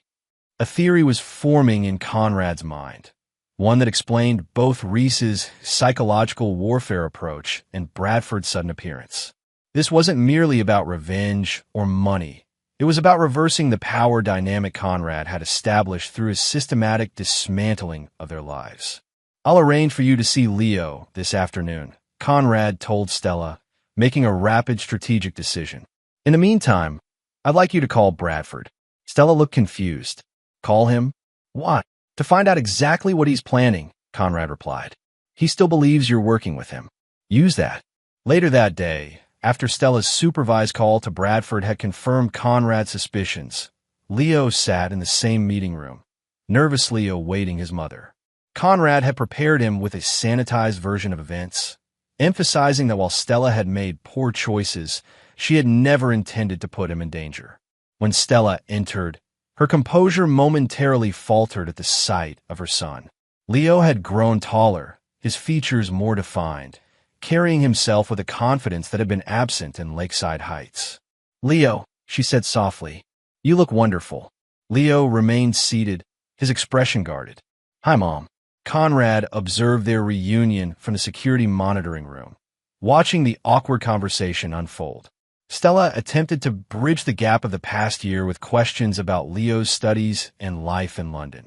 Leo answered politely, but maintained an emotional distance that clearly pained her. "Your father tells me you've been accepted into a special program at the Architectural Association," Stella said. "Try to connect." "That's amazing, Leo. You always said architecture wasn't a real career path," Leo replied evenly. "That I was wasting my time with those silly building designs." Stella winced at having her words quoted back to her. "I was wrong about a lot of things, Leo, including that." As the conversation continued, Conrad's security chief entered the monitoring room with an update. "Sir, the team intercepted Dixon at Heathrow as planned. He's being transferred to our secondary location for questioning." Initial search of his belongings found this. He handed Conrad a thumb drive in an evidence bag. Preliminary analysis suggests it contains sophisticated malware designed to penetrate financial systems, similar to tools used in state-sponsored hacking operations. Conrad's suspicions crystallized into certainty. Reese isn't just hunting for evidence of my financial manipulations. He's planning to plant it. The strategy was elegant in its simplicity. If Reese couldn't find legitimate proof of Conrad's supposed financial crimes, he would manufacture it, using Bradford as the delivery mechanism. The goal wasn't merely revenge, but complete reversal, to frame Conrad for the very type of market manipulation and fraud that he had exposed in Bradford's business operations.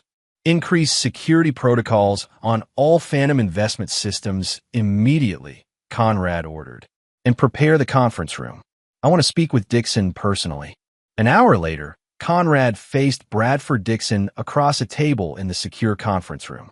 The once flashy car dealer looked diminished, his designer suit replaced by casual travel clothes, his confident demeanor eroded by a year of financial and social destruction. "Hello, Bradford." Conrad greeted him coolly. "I believe you have something that belongs to me." Bradford attempted a defiant sneer that didn't quite reach his eyes. "I don't know what you're talking about, Whitlock." Conrad placed the thumb drive on the table between them. "This sophisticated piece of malware that Nolan Reese gave you to plant in my financial systems." Did he explain that it would create false evidence of market manipulation that could be tracked back to my accounts?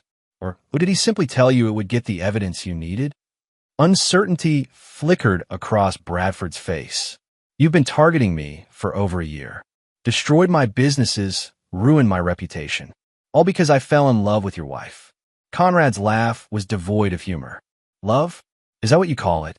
You pursued a married woman because you thought she was the wife of a financially struggling advisor, an easy conquest who would be impressed by your flashy lifestyle and apparent success. That's not. When you discovered my true financial status, your interest evolved from mere infidelity to strategic opportunity." Conrad continued relentlessly. "Don't insult my intelligence by pretending otherwise." Bradford's facade cracked further. "You systematically destroyed everything I built." "No, Bradford. I simply exposed what you had already corrupted through your own actions. The financial fraud at your dealerships predated my involvement by years. The tax evasion was your choice. I merely ensured the appropriate authorities became aware of it. Conrad leaned forward slightly. But that's not why you're here. You're here because Nolan Reese convinced you that you could reverse our positions, frame me for financial crimes using this malware, then expose me the way I exposed you. Bradford's silence confirmed Conrad's assessment. What you fail to consider is that Reese has his own agenda, Conrad continued. Once he realized the extent of my resources, this became a game to him, a chance to test his skills against someone he considers a worthy opponent. You're merely a pawn in his actual strategy. He promised me revenge, Bradford said weakly. A chance to rebuild. At what cost? Conrad asked pointedly. Did he mention that his approach has endangered Leo? That he's been conducting surveillance on a 14-year-old boy? Bradford's expression shifted, genuine concern breaking through his resentment. Despite his many flaws, Conrad had observed that Bradford had always treated Leo with kindness during his relationship with Stella. I never agreed to anything involving Leo, Bradford insisted. The plan was just to get evidence of your financial manipulations. Yet here we are, Conrad replied coldly. With my son under protection because your operative decided to escalate the situation into personal territory. Conrad pushed a document across the table. This is a complete confession detailing your involvement with Reese, including the planned cyber attack on my financial systems.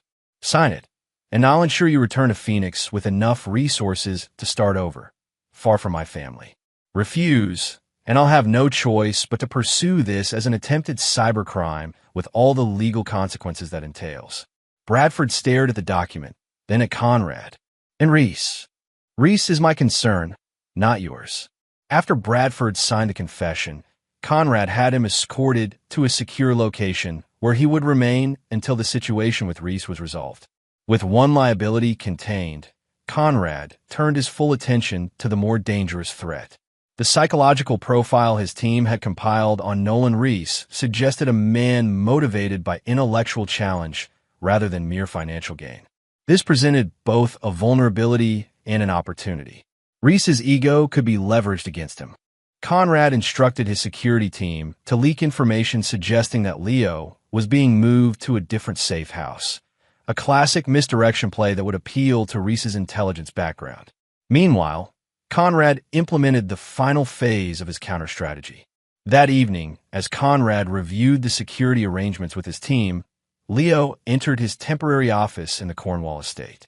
I spoke with Mom, Leo said, taking a seat across from his father.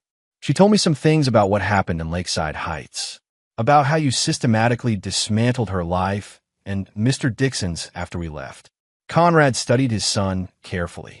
Yes, I did. She says you destroyed her reputation, isolated her socially, and bankrupted Mr. Dixon's businesses as revenge for how they treated you. That's a simplified version, but essentially accurate, Conrad confirmed, not attempting to sugarcoat his actions. Leo was quiet for a moment. The same strategic thinking you use in business, you used against them. Yes, and now someone's using similar tactics against you, Leo observed. Doesn't that make you question whether your approach was right? Conrad considered his response carefully. The difference is intent, Leo. I never endangered innocent people in my actions against your mother and Bradford. This man, Reese, has chosen to target you, someone completely uninvolved in the original conflict. Leo nodded slowly. I understand the difference. I'm trying to reconcile the father I've come to know this past year with someone capable of such calculated destruction. I won't apologize for protecting you from people who are causing you harm, Conrad said firmly. Your mother's constant criticism and dismissal of your talents was damaging you in ways that became clear only after we left. Bradford's relationship with her directly contributed to that toxic environment. So what happens now? Leo asked. With this Reese person? He'll be dealt with, Conrad replied simply. And then we'll return to our lives in London. And Mom? Conrad sighed. That's partly up to you, Leo. If you want a relationship with her, I won't prevent it. But it would need to be structured carefully to ensure she doesn't return to her previous patterns of behavior. Later that night, Conrad received the call he'd been anticipating from his security team leader. Target took the bait, sir. Reese attempted to access the decoy safe house location. He's been apprehended and is being transported to the secure facility now. Excellent. I'll speak with him in the morning. At dawn, Conrad entered the interrogation room where Nolan Reese was being held. The former intelligence operative presented a stark contrast to Bradford Dixon, calm, composed, and showing no signs of stress despite his captivity. Mr. Whitlock, Reese greeted him with unexpected cordiality. I wondered when you'd make an appearance. Mr. Reese, Conrad replied, taking a seat across from him. I believe we have matters to discuss. Reese smiled thinly. Indeed, though I must compliment your team on the elegant misdirection play. The leaked transport plans were convincing enough to warrant investigation, yet contained subtle inconsistencies that should have alerted me. A test within a test. Impressive. You mistake me for someone interested in playing games, Conrad said coldly. You targeted my son. That was your fatal error. Business, Mr. Whitlock. Bradford Dixon paid for results. And yet you escalated beyond his parameters, developing what your communications described as a personal interest in the case. Conrad produced a folder containing printed emails between Reese and his associates. That's when this ceased to be business and became something else entirely. Reese's expression remained neutral, but Conrad detected a flicker of surprise at the revelation that his communications had been compromised. Your methods with Dixon and your ex-wife were artwork, Reese admitted. I recognized a kindred strategic mind. Few people appreciate the elegance of systematic deconstruction. Here's what happens next, Conrad said, ignoring the attempt at establishing common ground. The evidence of your planned cyber attack has been secured. Bradford Dixon has provided a signed confession detailing your involvement. I have 3 options regarding your fate. Reese raised an eyebrow, still maintaining his composure. I'm listening. Option 1. I turn you over to British authorities with evidence of your planned cyber crimes, your surveillance of a minor, and your history of unauthorized operations that led to your dishonorable discharge. Given your background, you'd face significant prison time. Messy and public, Reese observed. Not your typical approach. Option 2. I use my resources to ensure you never work in private security again. Your reputation would be systematically destroyed among potential clients. Your financial accounts would be frozen through various legal mechanisms. You would effectively cease to exist professionally, following your established playbook. More elegant, I grant you. Option 3, Conrad continued. You sign a comprehensive non-disclosure agreement, accept a one-time payment of £1 million, and disappear permanently from my family's life. Any future contact, direct or indirect, would trigger immediate implementation of Option 2. Reese studied Conrad thoughtfully. A generous offer, considering the circumstances. Though I'm curious why you'd choose such a clean resolution rather than the more thorough destruction you applied to Dixon. Because unlike Bradford, you're merely a professional who overstepped, Conrad replied. Your error was in personalizing what should have remained a business transaction. I'm offering you the opportunity to correct that error. After a calculated pause, Reese nodded. Option 3 has obvious appeal, though I must admit some disappointment at not seeing how our chess match might have concluded under different circumstances. It concluded the moment you targeted my son, Conrad stated flatly. Everything since has been mere execution of an inevitable outcome. Later that day, with Reese's situation resolved through the signed NDA and financial transfer, Conrad made his final strategic decision regarding Stella. After consulting with Leo, who had expressed cautious interest in maintaining limited contact with his mother, Conrad offered Stella a revised arrangement. You'll return to Lakeside Heights, he informed her in his temporary office at the Cornwall estate. The monthly stipend will continue as established in our divorce agreement.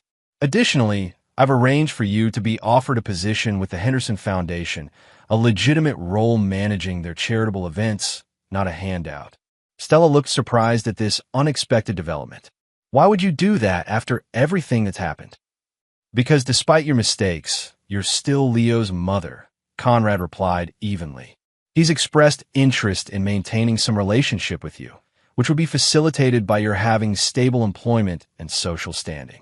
And the conditions? Stella asked perceptively. Complete confidentiality regarding my financial history and the events of the past year. Monthly sessions with a family therapist before any in-person visits with Leo. An absolute acceptance that any attempt to undermine Leo's confidence or choices will result in immediate termination of all contact. Stella was silent for a moment before responding. You've thought of everything, as usual. I protect what matters to me, Conrad stated simply. Leo matters. His well-being is non-negotiable. And us? Will there ever be anything beyond these calculated arrangements? Conrad's expression remained impassive. There is no us, Stella. There hasn't been for years. What remains is a pragmatic arrangement focused solely on Leo's well-being. 3 days later, with the situation fully resolved, Conrad and Leo returned to their London townhouse. Bradford Dixon had been escorted back to Phoenix with enough capital to start a modest business unrelated to automotive sales, bound by legal agreements that would ensure his permanent distance from Conrad's family. Nolan Reese had disappeared as agreed, his threat neutralized through the combination of financial incentive and potential consequences. Stella had returned to Lakeside Heights to begin her new position with the Henderson Foundation, with arrangements made for monitored video calls with Leo as a first step toward rebuilding their relationship under careful supervision. As Conrad and Leo settled back into their London routine, Leo approached his father in the study one evening. Dad, can I ask you something? Conrad looked up from his work. Of course. Do you ever regret how thoroughly you dismantled Mom and Mr. Dixon's lives? Not the fact that you did it, but the extent of it. Conrad considered the question thoughtfully. Regret implies I would make different choices if given another opportunity. I wouldn't. The strategy one implemented was precisely calibrated to the situation. Even though it ultimately created this danger with Reese, every strategy has potential second-order consequences, Conrad explained. The art is in anticipating them and having contingencies ready. The Reese situation was managed because we were prepared for such possibilities. Leo nodded slowly. I've been thinking about something Mom said, that you never forgive anyone who betrays you. That's largely accurate, Conrad admitted. I believe consequences should match actions. Your mother and Bradford betrayed my trust in profound ways over an extended period. The consequences reflected that reality. What about me? Leo asked quietly. What if I make mistakes or disappoint you someday? Conrad's expression softened immediately. Leo, there's a fundamental difference between mistakes and betrayal. Everyone makes mistakes. They're how we learn and grow. Betrayal is a deliberate choice to harm someone who trusts you. I can't imagine a scenario where you would make such a choice. Leo seemed reassured by this distinction. So the strategic mastermind has a heart after all, he said with a small smile. Only for you, Conrad replied simply. Always for you. As Leo returned to his architectural studies, Conrad reflected on the events of the past year. The mask of mediocrity he had worn for so long in Lakeside Heights had been permanently discarded. The strategic mind that had built his financial empire had been fully revealed, both in business and in his methodical dismantling of those who had betrayed him. The silent strategist had emerged from the shadows, his true nature now known to those who mattered. For Conrad Whitlock, this was the only victory that had ever truly mattered, the freedom to be himself completely, and to ensure his son could flourish in an environment where his talents were recognized and nurtured. The rest, the revenge, the countermeasures, the strategic maneuvering, had been merely the necessary means to that essential end.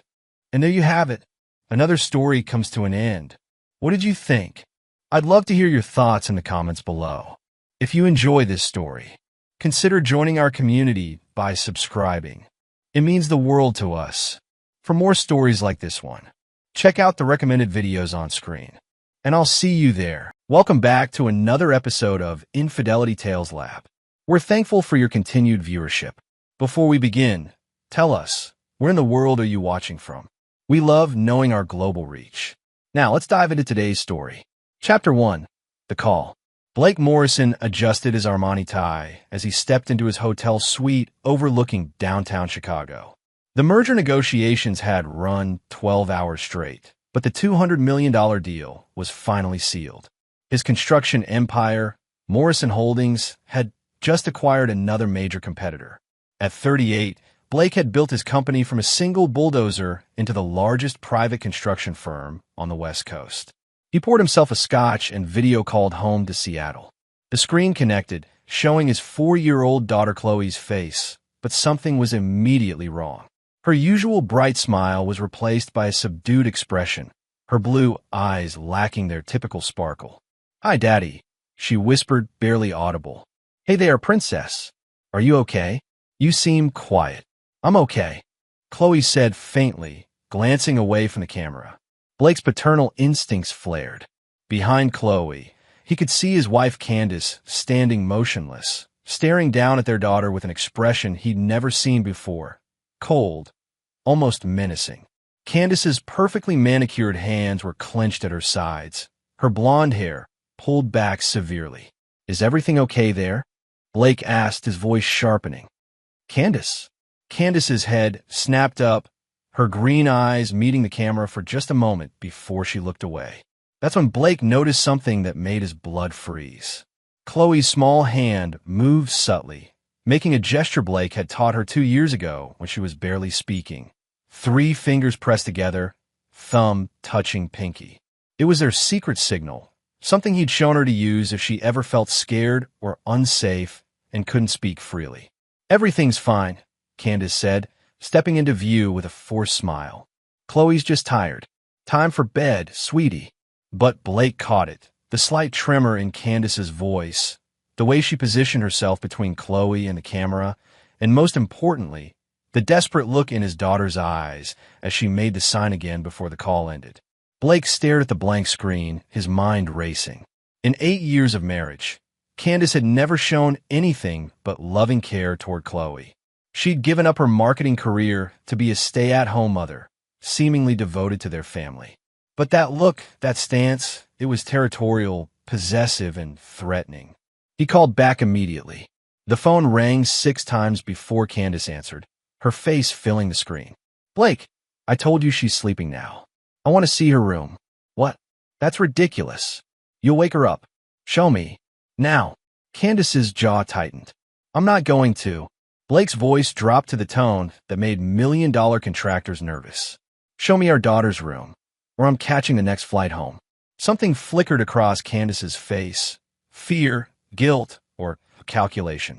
"Fine," she said, but she ended the call. Blake tried calling back repeatedly for the next hour. Each attempt went straight to voicemail. He opened his laptop and checked their home security system. Every camera showed offline or maintenance mode. Their entire house had gone dark. Cameras, door sensors, everything. Either there was a massive system failure, or someone had deliberately disabled it. Blake called his head of security, Miguel Reyes, a former Navy SEAL who handled sensitive matters for Morrison Holdings. "Miguel, I need you to do a welfare check on my family. Something's wrong. I'll head over now, boss. What should I be looking for?" "I don't know yet. But if anyone tries to stop you from seeing Chloe, call the police first, then call me." Blake spent the next 2 hours pacing his hotel room, checking his phone obsessively.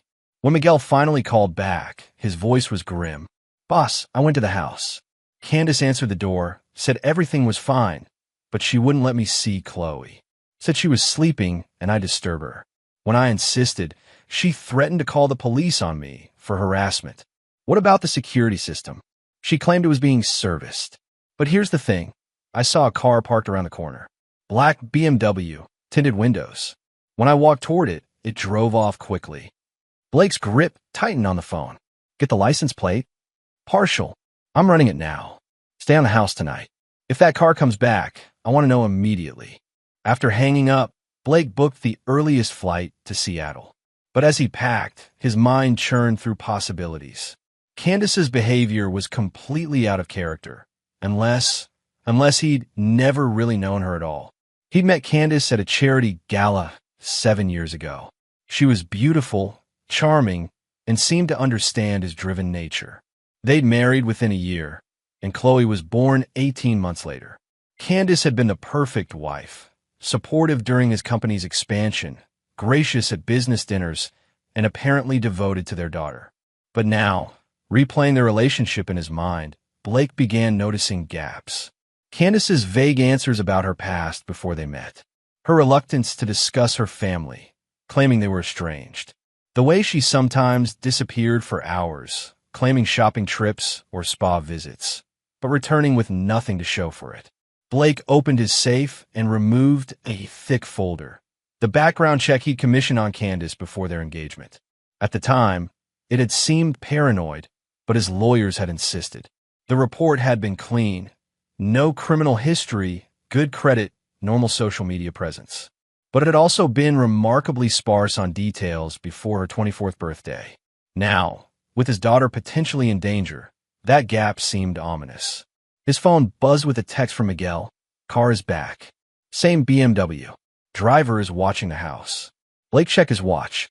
His flight wasn't for 6 hours, but every minute felt like a lifetime. He called his pilot. Get the jet ready. I need to be in Seattle in 3 hours.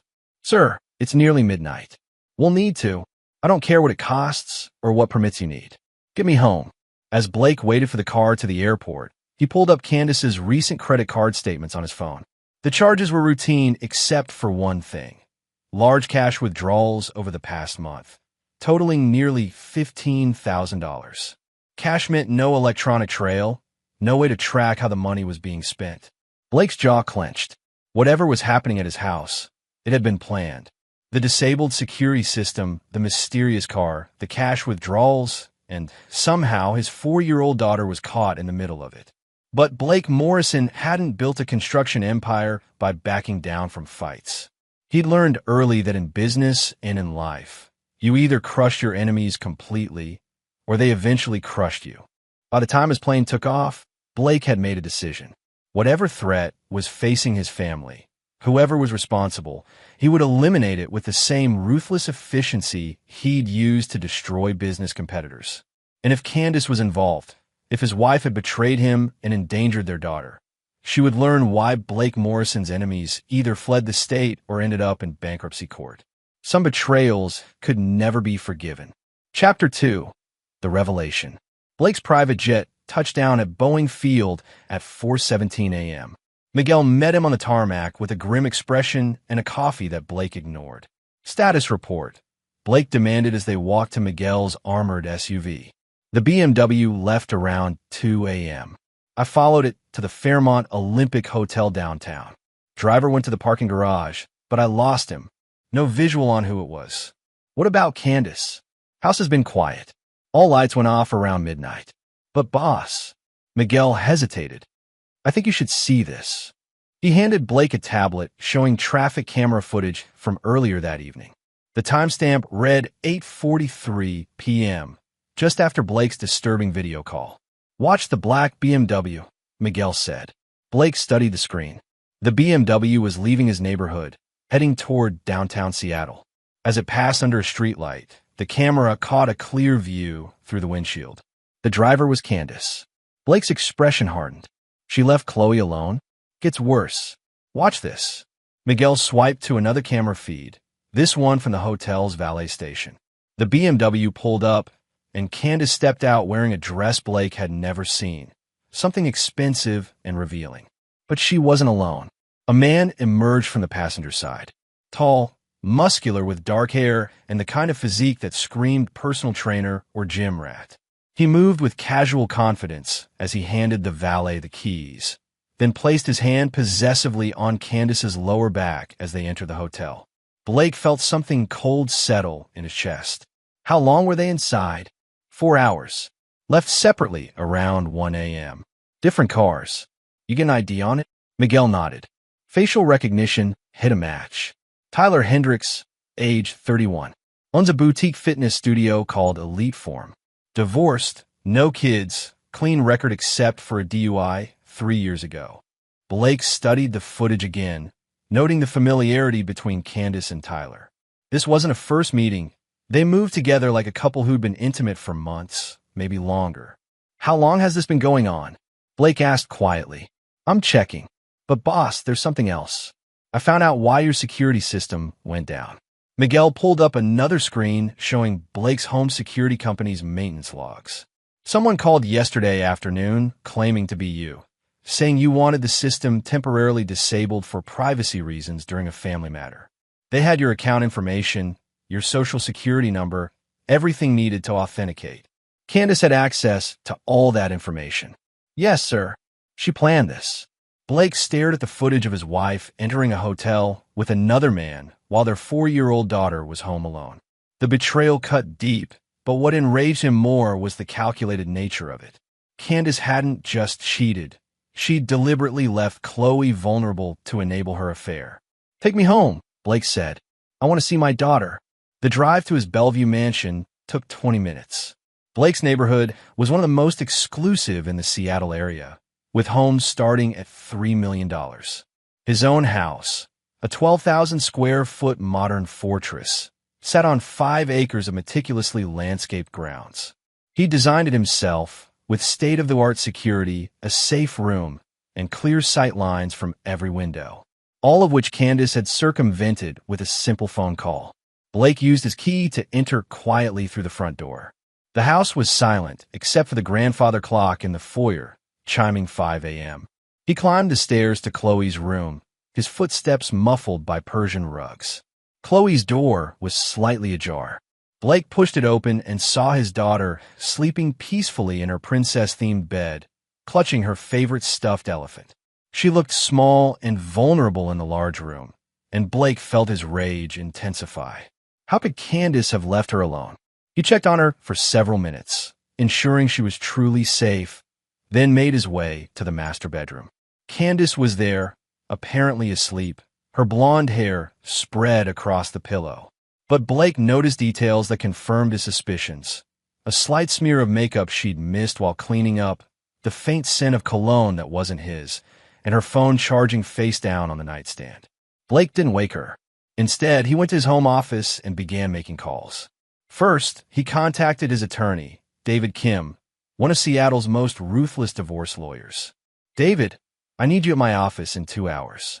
Family emergency." "Blake, it's 5 a.m. What's? My wife is having an affair. I have proof. I want to discuss options before she knows I'm back in town." Next, he called his private investigator, Lisa Park, who'd worked for Morrison Holdings for 5 years handling background checks and corporate espionage. "Lisa, I need a complete workup on my wife. Everything, financial records, phone logs, social media, travel history. Go back 2 years. Blake, is everything okay?" "No. And I need the same investigation on a Tyler Hendricks. Owns Elite Form Fitness Studio. I want to know everything about him. Business records, personal life, who he's connected to. How fast do you need this?" By noon today, Blake's third call was to his business partner and CFO, Rick Castellanos. Rick had been with Morrison Holdings since the beginning and was one of the few people Blake trusted completely. "Rick, clear my schedule for the next week. Family situation that requires my full attention. The Portland project meeting is... Cancel it. Everything non-critical gets postponed." Blake spent the next hour going through financial records on his computer. What he found painted a clear picture of betrayal. The cash withdrawals weren't random. They followed a pattern. Every Tuesday and Friday for the past 3 months, Candace had withdrawn $500 to $1,000 in cash. Tuesdays and Fridays were when Blake typically worked late at the office or traveled for business. He cross-referenced the dates with his calendar and travel schedule. Every single withdrawal corresponded with a day when he was away from home for extended periods. But the financial betrayal went deeper. Blake discovered that Candace had opened a separate credit card account he wasn't aware of. The statements, which she'd been hiding, showed charges at expensive restaurants, boutique hotels, and luxury clothing stores. The total debt was approaching $50,000. More damning was a series of charges at Elite Form, Tyler's fitness studio. The charges weren't for standard personal training sessions. They were 4 private consultation sessions that cost $300 each and occurred twice weekly for the past 4 months. Blake pulled up Elite Form's website. The studio offered high-end personal training, nutrition consulting, and lifestyle coaching for wealthy clients. Tyler's bio described him as a former college athlete who specialized in transformative fitness experiences for discerning clientele. The photos showed a man who was everything Blake wasn't. Young, conventionally handsome in a generic way, with the kind of muscles that came from spending entire days in a gym rather than building an empire. Blake felt nothing but contempt for the type of man who made a living flattering boardhouse wives. At 7 a.m., Blake heard movement upstairs. Candace was awake. He closed his laptop and waited, curious to see how she'd handle his unexpected return. 10 minutes later, Candace appeared in the doorway of his office, wearing a silk robe and a carefully constructed expression of surprise. "Blake, you're home early. I thought you weren't coming back until Thursday." "Change of plans," Blake said evenly. "The deal closed yesterday." Candace stepped into the office, and Blake noticed she kept her distance, staying near the door. "How wonderful. I know how important that merger was to you." "Where did you go last night, Candace?" The question hung in the air. Blake watched his wife's face carefully, looking for tells. Her eyes flickered almost imperceptibly, a micro-expression that betrayed her guilt. "Last night, I was here with Chloe. We had dinner, watched a movie, and went to bed early. I called around 10 p.m. You didn't answer. My phone was charging upstairs. I must have missed it." Blake stood up slowly, his 6'3" frame towering over his wife. "That's interesting, because I have traffic camera footage of you leaving the house at 8:43 p.m. in your BMW. Candace's face went pale, but she recovered quickly. "That's impossible. You were at the Fairmont Olympic Hotel with Tyler Hendricks until 1 a.m. The silence stretched between them. Blake watched as various emotions played across Candace's face. Shock, fear, calculation, and finally, a cold defiance he'd never seen before. "How long have you been having me followed?" she asked. "I haven't. Until yesterday, I trusted my wife." "Then how?" "Because when someone threatens my daughter, I respond accordingly." Candace's eyes narrowed. "Threatens Chloe? What are you talking about?" "The hand signal, Candace. She made our emergency signal during the video call. She was scared of something or someone."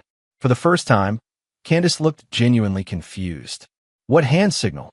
Blake studied her face. Either she was an exceptional actress, or she truly didn't know about the signal he'd taught Chloe. But that didn't absolve her of leaving their daughter alone to meet her lover.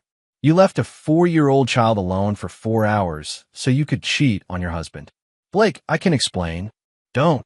Blake's voice cut through her words like a blade. "I know about the cash withdrawals, the secret credit card, the private consultation sessions with Tyler. I know you disabled our security system to cover your tracks." Candace straightened, and Blake saw a flash of the person she really was beneath the mask of the devoted wife and mother. "So what now?" she asked. "You're going to divorce me? Take Chloe away from me?" "That depends entirely on what you do next." "Meaning?" Blake walked around his desk until he was standing directly in front of her. "Meaning you're going to tell me everything. How long this has been going on, what Tyler Hendricks really wants, and why my daughter was terrified yesterday. And if I don't," Blake's smile was cold and dangerous, "then you'll discover why people who cross Blake Morrison tend to lose everything they value." Candace stared at him for a long moment, then laughed, a bitter, humorless sound. "You think you know everything, don't you? But you have no idea what you've stumbled into, Blake. Tyler isn't just some trainer I'm sleeping with." "Then enlighten me." "He's Chloe's biological father." The words hit Blake like a physical blow. He felt the world tilt slightly, his carefully controlled expression faltering for just a moment. "That's impossible. Chloe is my daughter."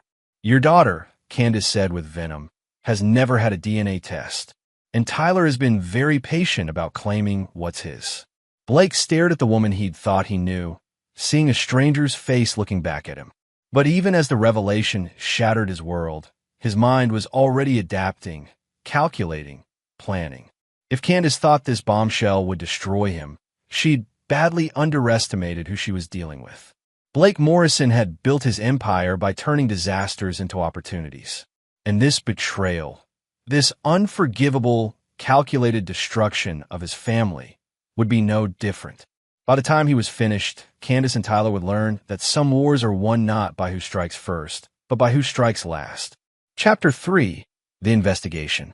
Blake maintained his composure as Candace's words echoed in his mind. Tyler has been very patient about claiming what's his. The implication was clear. This wasn't just an affair, it was a calculated plan to destroy his family and steal his daughter. "Get out," Blake said quietly. "Blake, we need to talk about." "Get out of my office." Now, Candace must have recognized something lethal in his tone because she backed toward the door. "This doesn't have to be ugly, Blake. Tyler and we can work something out. Financial arrangements that benefit everyone." Blake's hands clenched into fists. They weren't just planning to take Chloe. They were planning to extort him for the privilege.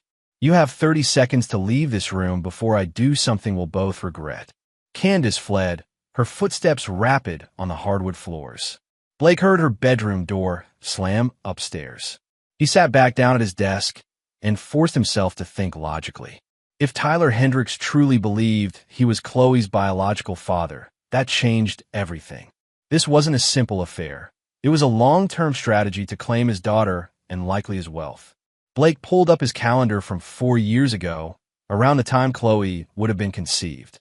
He and Candace had been trying for a baby for months. There had been fertility consultations, carefully tracked ovulation cycles, and what he'd thought was mutual excitement about starting a family. Now he wondered if Candace had been scheduling her affair around those same cycles. His phone rang. Lisa Park, his private investigator. "Blake, I've got preliminary findings on Tyler Hendricks. You're not going to like this. Tell me." Elite Form Fitness Studio is bleeding money. Hendricks is 3 months behind on rent, has defaulted on equipment loans, and owes about $80,000 in various debts. The business is essentially bankrupt. Blake felt a piece of the puzzle click into place. So he needs money. Gets worse. I dug into his personal history. Hendricks has a pattern of targeting wealthy older women. His ex-wife divorced him after catching him with a client, a real estate heiress who ended up giving him $50,000 before her family intervened. A con man. Professional grade. But here's the interesting part. I found social media photos of him from 5 years ago. Guess where he was working? Blake waited. The gym where your wife had her membership. Cascade Fitness on Mercer Island. They were connected before you even knew she was pregnant. The betrayal went even deeper than Blake had imagined. Candace hadn't fallen for Tyler during a moment of weakness. She'd been planning this deception for years. What about her financial records? Still compiling, but I found something immediate. 3 weeks ago, Candace consulted with a family law attorney. Patricia Mills, one of the most aggressive divorce lawyers in Seattle, specializes in high-asset divorces where fathers lose custody. Blake's jaw tightened. They're planning to take Chloe. Looks that way. I'll have the complete report by noon. But Blake, if they're claiming Tyler is the biological father, they might have genetic evidence. After hanging up, Blake immediately called David Kim, his attorney. "David, I need an emergency DNA test for Chloe. How quickly can that be arranged? If you have custody consent from both parents, we can have results in 24 hours. But Blake, if you're questioning paternity, we need to discuss the legal implications. Just set it up. I'll handle the consent." Blake's next call was to Dr. Sarah Williams, Chloe's pediatrician and a family friend. "Sarah, I need a favor. Can you come to my house this morning to collect a DNA sample from Chloe? It's for legal purposes." "Blake, is everything okay?" "That's an unusual request. Family situation. I can't explain details, but I need this done quietly and quickly. I could be there in 2 hours." Blake spent the next hour reviewing everything he knew about Tyler Hendricks. He pulled up the man's social media profiles, business records, and credit history. What emerged was a picture of a career predator who specialized in seducing vulnerable women with money. But Tyler had made one critical mistake. He'd targeted Blake Morrison's family. Blake opened his laptop and began making notes for the plan forming in his mind.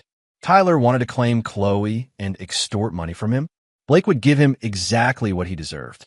At 9 a.m., Chloe woke up and came downstairs, still in her pajamas and carrying her stuffed elephant. "Daddy!" She ran to him with genuine joy, and Blake felt his heart clench. Whatever the DNA test revealed, this was his daughter in every way that mattered. "Hey, princess, did you sleep well?" "Uh-huh. Why are you home?" "Mommy said you were gone for work. I finished early so I could see you. Are you feeling okay?" You seemed a little sad yesterday when we talked. Chloe's expression became cautious, and she glanced toward the kitchen where Candace was making coffee. I'm okay, Daddy. But Blake noticed she stayed close to him, her small hand gripping his shirt.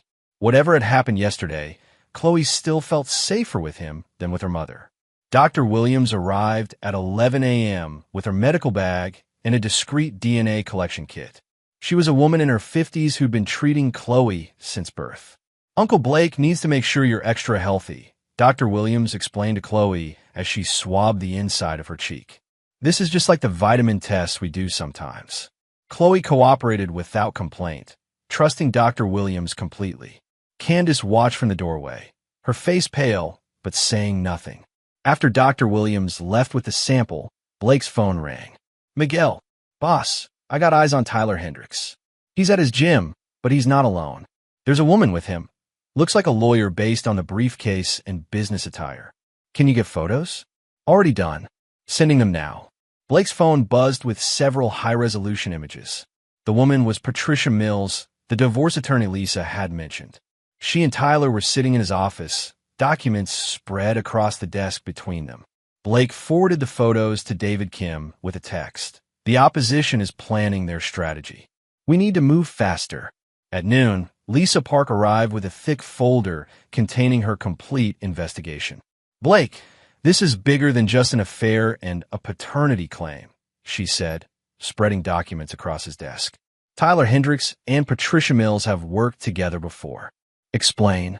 2 years ago, they collaborated on a case involving a tech executive named Robert Chun. Similar situation. Tyler seduced the man's wife, claimed to be the father of their child, and Patricia Mills represented the wife in divorce proceedings. Chun lost half his assets and visitation rights to his son. Blake felt cold fury building in his chest. They're running a con. Professional level. But here's where it gets interesting. Robert Chin's wife eventually figured out what Tyler really was. She tried to back out of the arrangement, return to her husband, reconcile the family. What happened? Lisa's expression was grim. She died in a single-car accident 6 months later. Lost control on a mountain road, no witnesses. The implication hung heavy in the air. Blake stared at the accident report Lisa had obtained. You think Tyler killed her?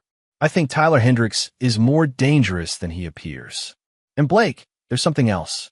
Candace's phone records show she's been in contact with Patricia Mills for 3 months. This isn't a recent decision. They've been planning this for a long time. Blake studied the phone records, seeing the pattern of calls between his wife and the divorce attorney. The frequency increased over time, culminating in daily conversations over the past 2 weeks. They're ready to move, Blake said. I think so. And based on the Chin case, their strategy is straightforward. Claim Tyler is Chloe's father, file for divorce with Patricia's help, destroy your reputation in court, and walk away with your daughter and half your assets. Blake closed the folder and looked at Lisa. What's Tyler's weak point? His business is failing, he's drowning in debt, and his entire lifestyle depends on finding wealthy women to exploit. He's desperate, which makes him dangerous but also vulnerable. And Candace? She's in love with the idea of Tyler, not the reality. She thinks she's trading up from a workaholic husband to a younger, more attentive man. She has no idea she's just another mark in a confidence game. Blake stood up and walked to his office window, looking out at the grounds where he'd built a playground for Chloe, where she'd taken her first steps, where they'd spent countless hours together. Lisa, I want you to find everything you can about Robert Chin's wife's accident. If Tyler was involved, there has to be evidence. Blake, what are you planning? Blake turned back to her, and Lisa saw something in his expression that made her step back. Tyler Hendricks wants to destroy my family and steal my daughter. Candace wants to betray everything we built together. They think they can manipulate me, extort me, and walk away with my life. And they're about to learn that Blake Morrison doesn't get manipulated. He doesn't get extorted, and he doesn't lose. Blake's phone buzzed with a text from Dr. Williams. DNA sample is at the lab. Results in 18 hours. Lisa, I want 24-hour surveillance on both Tyler and Candace. I want to know everywhere they go, everyone they meet, and every move they make. Already arranged. Good. Because in 18 hours, I'll know if Chloe is biologically mine or not. But either way, Tyler Hendricks and my wife are about to discover what happens when someone threatens the things Blake Morrison values most. Blake looked out the window again, where Chloe was playing in the backyard with Candace watching from the patio. From this distance, they looked like a normal family. But Blake now knew the truth. His wife was a traitor, his daughter might not be his biological child, and a con man was planning to steal everything he'd worked for. But Tyler had made one fatal error in judgment. He'd assumed Blake Morrison was just another wealthy mark who could be manipulated and destroyed. He was about to learn the difference between a man who inherited wealth and a man who'd fought for every dollar he'd earned. And that difference would cost Tyler Hendricks everything. Chapter 4. The DNA Results and Discovery. Blake didn't sleep that night. He sat in his home office, surrounded by investigation files, legal documents, and surveillance photos, planning his next moves like a general preparing for war. At 6 a.m., his phone rang. Dr. Williams' voice was professional but sympathetic. "Blake, I have the DNA results. And Chloe is not your biological daughter." The words hit harder than Blake had expected, even though he'd been preparing for this possibility. 4 years of bedtime stories, scraped knees, first words, Christmas mornings, all built on a lie. "Blake, are you there? I'm here. Email me the complete report." "I'm sorry, Blake. I know how much Chloe means to you." After hanging up, Blake stared at the photo on his desk. Him and Chloe at the zoo last month, her laughing as he lifted her onto his shoulders. Biology might say she wasn't his, but every fiber of his being rejected that conclusion. His phone buzzed with Miguel's daily report. Tyler left his apartment at 7 a.m., went to Elite Form. Candace dropped Chloe at preschool, then drove to Starbucks on Pine Street. Patricia Mills was waiting for her. Blake felt the familiar cold anger settle over him. While he was discovering that his entire family was built on deception, his wife was meeting with her divorce attorney, planning how to destroy him in court. He called David Kim. "The DNA test confirms Tyler is the biological father. What's our legal position?" "Complicated," David said grimly. "If Candace files for divorce and Tyler petitions for paternity rights, you could lose all custody of Chloe. The courts favor biological parents, especially if they can prove fraud was involved in the original birth certificate." "What kind of fraud?" "If Candace knowingly put your name on the birth certificate when she knew Tyler was the father, that's paternal fraud. It could void any parental rights you might have." Blake felt something dark and cold growing in his chest. They planned this perfectly. "It gets worse, Blake. I did some research on Patricia Mills. She's won several high-profile cases involving paternal fraud. Her strategy is always the same. Portray the father as a controlling, absent workaholic who drove the wife into another man's arms. She'll claim Candace only lied about paternity to protect herself and the child from your emotional abuse." "Emotional abuse?" "She'll twist your work schedule, your business trips, your high expectations, everything that made you successful, into evidence of neglect and psychological manipulation." Blake realized the full scope of their plan. They weren't just stealing his daughter and his money. They were going to destroy his reputation and make him the villain in his own betrayal. "How long do we have? If they file today, you could be served with papers by tomorrow. Once that happens, temporary custody arrangements go into effect. Chloe could be living with Candace and Tyler within a week." Blake hung up and immediately called Lisa Park. "Lisa, I need everything you have on Patricia Mills' previous cases. Every client, every strategy, every weakness. Already working on it. But Blake, I have something more immediate. Miguel's surveillance caught something interesting this morning." "What?" "After Candace met with Patricia Mills, she drove to a Wells Fargo branch in Bellevue. She was inside for 45 minutes and left carrying a large envelope. Safe deposit box. That's my guess. Miguel followed her back home, but she made 2 phone calls on the way. One to Tyler, one to a number I'm still tracking down." Blake thought about the timeline. DNA results confirmed, meeting with divorce attorney, trip to safe deposit box, coordinated phone calls. They were implementing their plan today. "I'm coming to your office," Blake told Lisa. "I want to see everything we have." Blake drove to Lisa's downtown Seattle office, his mind focused despite the emotional chaos of the past 24 hours. Lisa Park Investigations occupied the 15th floor of a glass tower with views of Elliott Bay. Blake had used Lisa's services for 5 years, and she'd never failed to deliver results. Lisa's conference room was set up like a war room, whiteboards covered with photos, timelines, and connection maps. At the center was a detailed profile of Tyler Hendricks. Tyler isn't just a con man, Lisa explained as Blake studied the information. He's part of a larger operation. Patricia Mills has represented 7 women in the past 3 years who all had relationships with fitness trainers or yoga instructors before filing for divorce. A pattern. More than that, it's systematic. Look at this. Lisa pointed to a timeline showing the 7 cases. Each woman was married to a wealthy man. Each had an affair with a younger fitness professional. Each filed for divorce, claiming paternal fraud or emotional abuse. And each case was handled by Patricia Mills.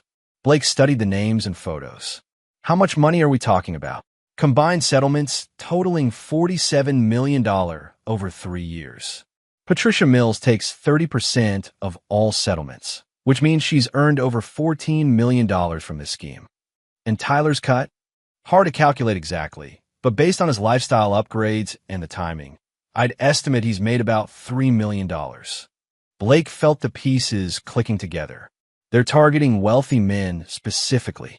Gets worse. I found the connection between Tyler and Patricia Mills. They're not just business partners, they're romantically involved. Have been for 4 years. Blake stared at the surveillance photos showing Tyler and Patricia Mills in intimate settings, holding hands at dinner, leaving her apartment together, sharing what looked like more than professional conversations. So Candace is just a mark to both of them. Exactly. Tyler seduced her as part of the con, but his real relationship is with Patricia Mills. They're using your wife to destroy your family and steal your wealth. Blake felt a strange sense of satisfaction. Candace thought she was trading her marriage for true love, but she was actually just another victim in a confidence game. Lisa, I want everything on their previous victims. Contact information, case details, settlement amounts, everything. Already compiled. But Blake, there's something else you need to see. Lisa opened another folder containing medical records and accident reports. Remember Robert Chin's wife, who tried to back out of the con? Her death wasn't an accident. I found a witness, a park ranger who saw Tyler Hendricks hiking in the area the day she died. He was supposed to be in Seattle, but his cell phone pinged a tower near the accident site. Blake studied the evidence. He killed her to protect the operation. I think so. And Blake, I'm worried about Candace.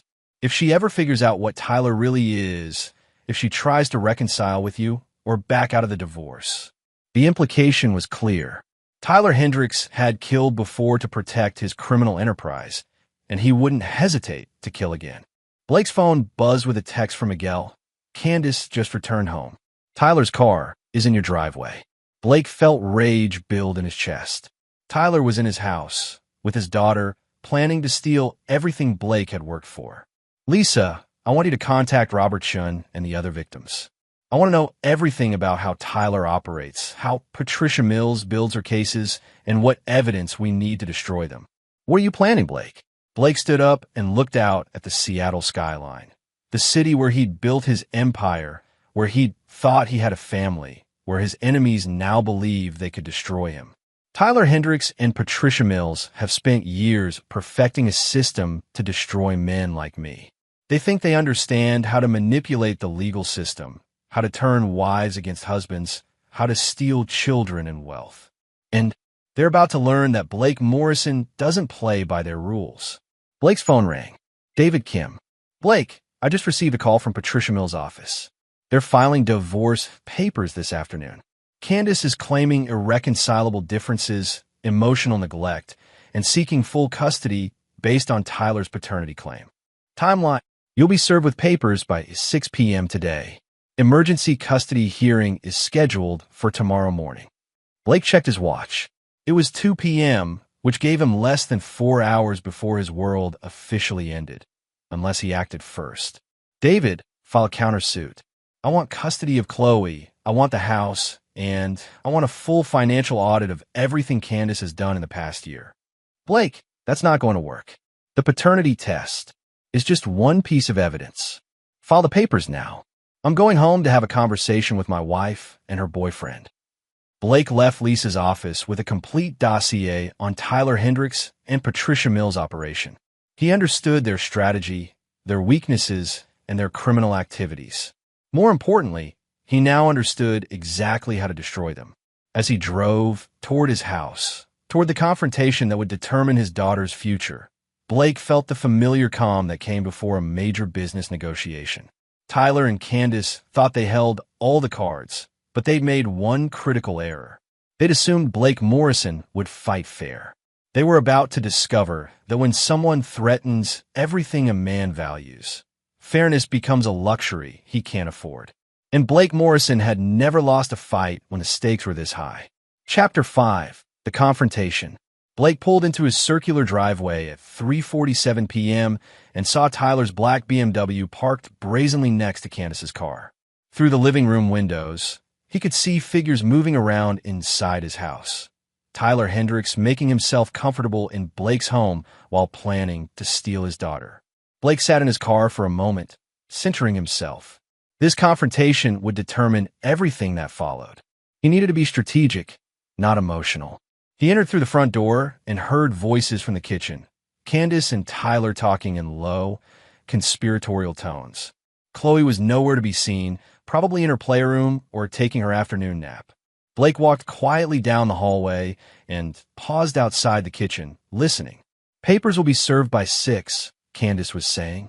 "Patricia says the emergency hearing tomorrow is just a formality. Blake won't have time to mount a real defense. And the custody arrangement?" Tyler's voice was casual, confident. "Temporary full custody to me, with you listed as the biological father. Blake gets supervised visitation only if that. What about the house? It'll be part of the settlement. Patricia thinks we can get half the value, plus alimony and child support.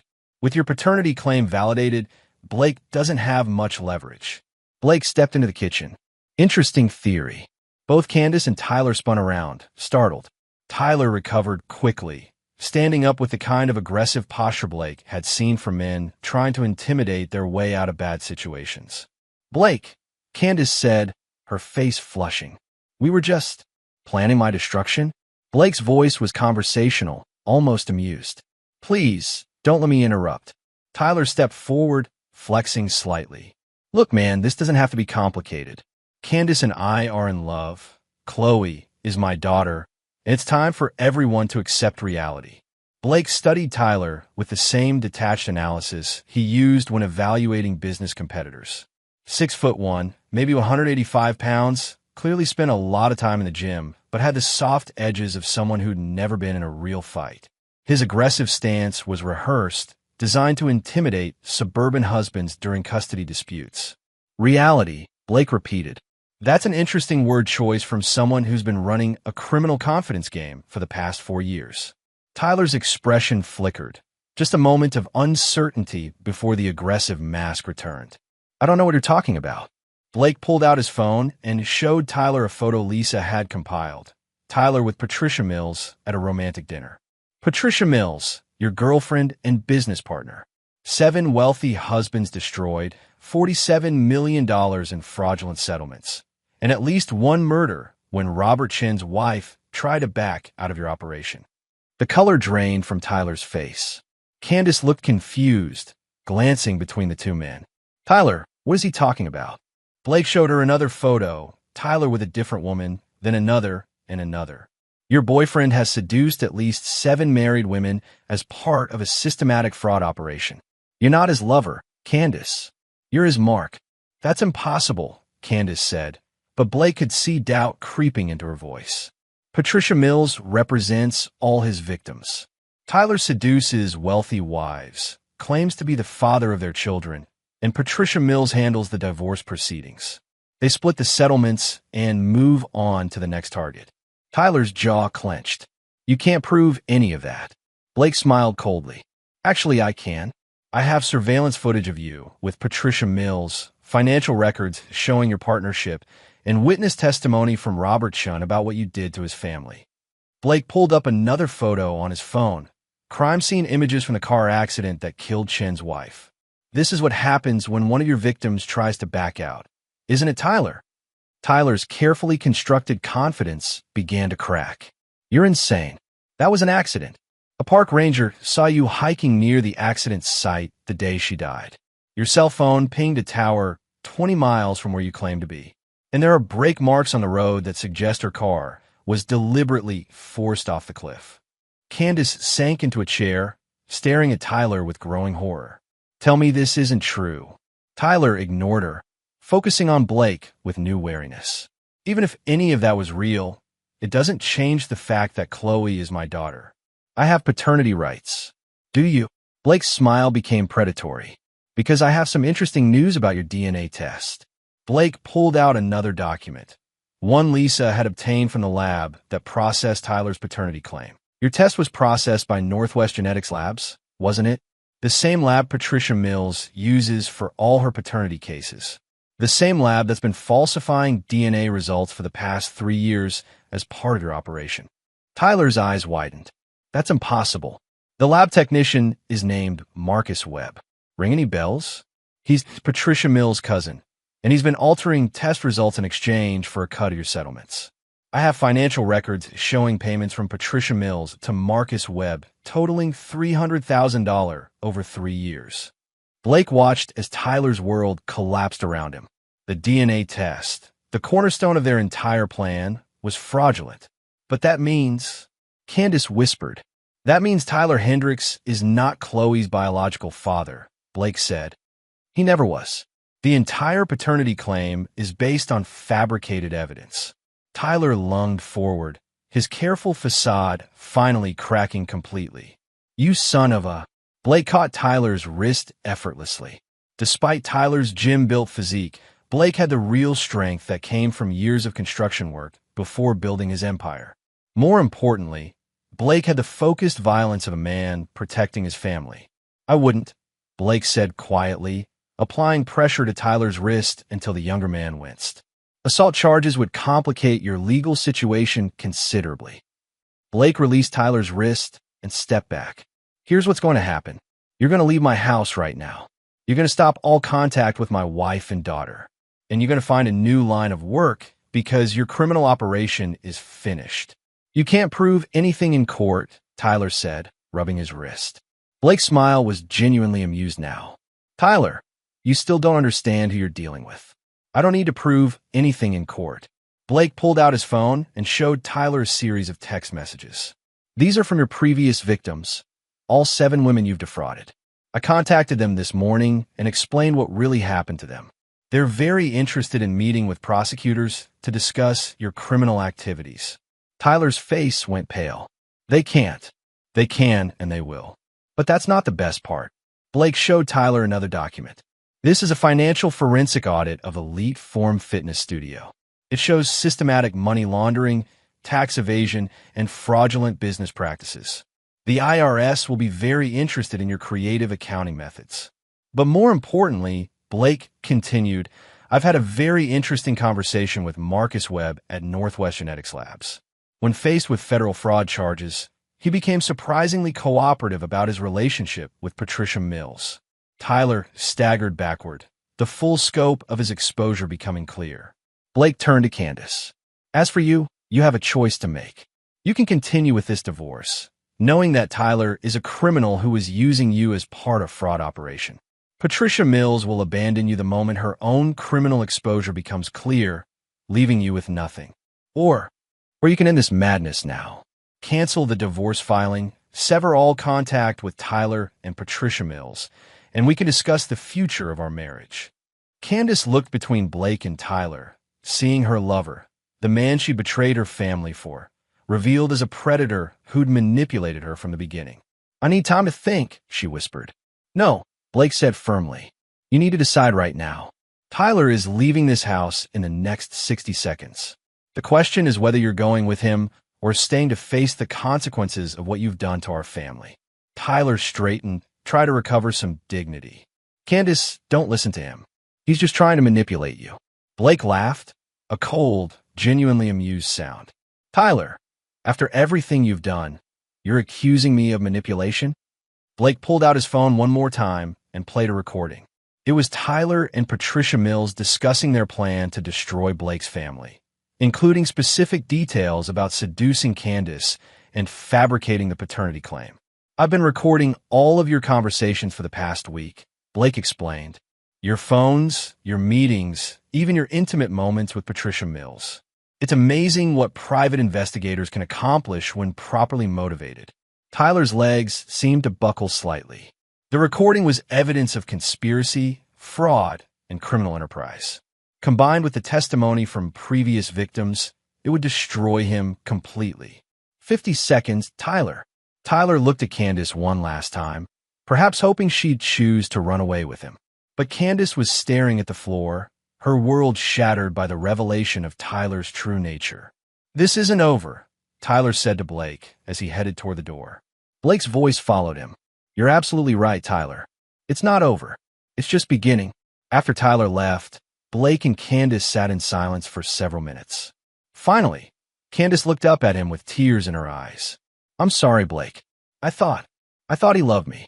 Blake studied his wife. The woman who'd betrayed him, endangered their daughter, and nearly destroyed their family for a man who'd been manipulating her from the beginning. Candace, you need to understand something. Tyler being a criminal doesn't excuse what you did. You still chose to have an affair. You still chose to lie about Chloe's paternity. You still chose to plan my destruction. I know, but there are no buts. You betrayed everything we built together. Candace wiped her eyes. What happens now? Blake looked toward the staircase, knowing Chloe was somewhere upstairs, innocent of the adult manipulations that had nearly torn her world apart. Now we find out if there's anything left of our marriage worth saving. But Candace, understand this.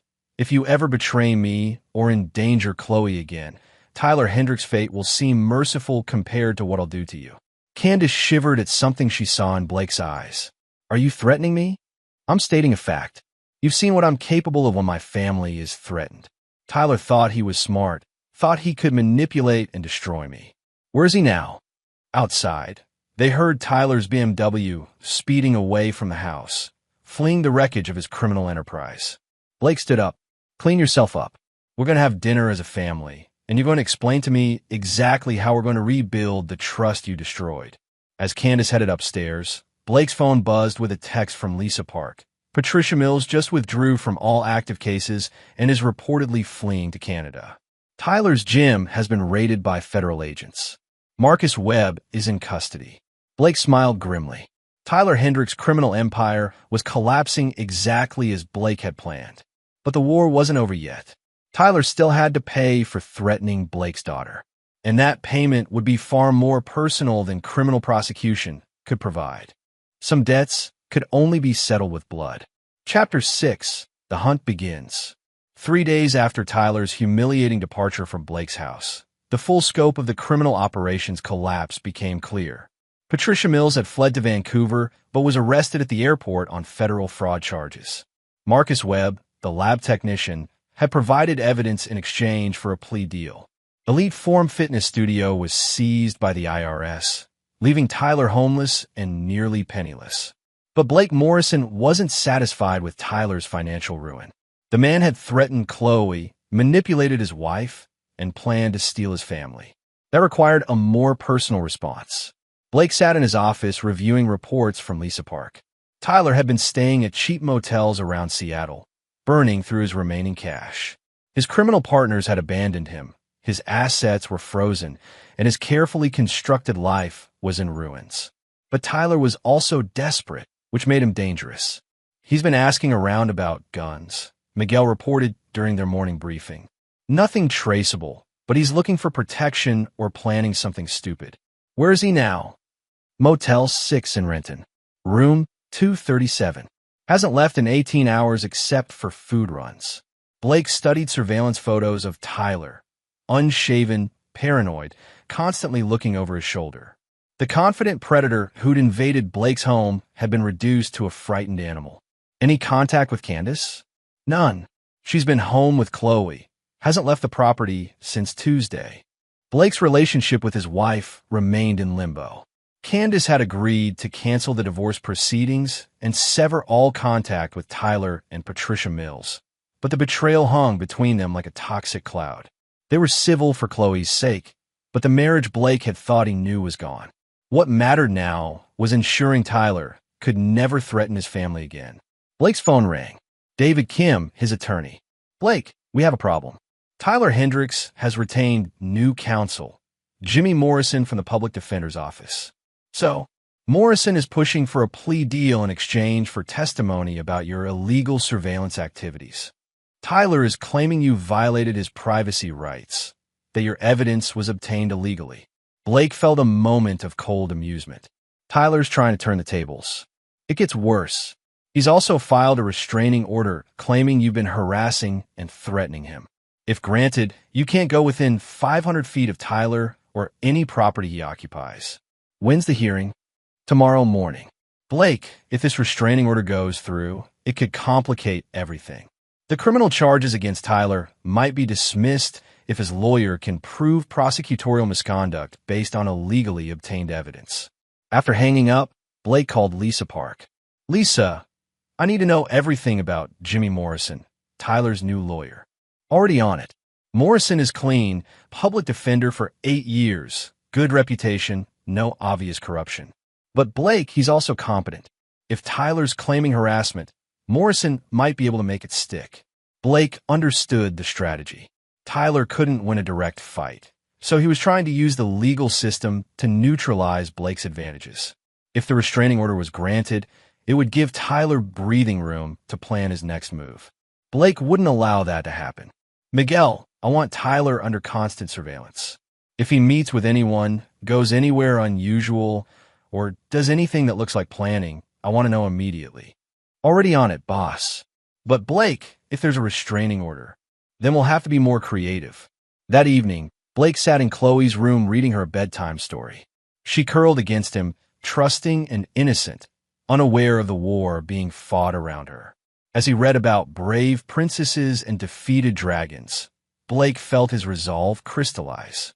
Tyler Hendricks would never be allowed to threaten this moment again. After Chloe fell asleep, Blake went to his home office and made a call to an unlisted number.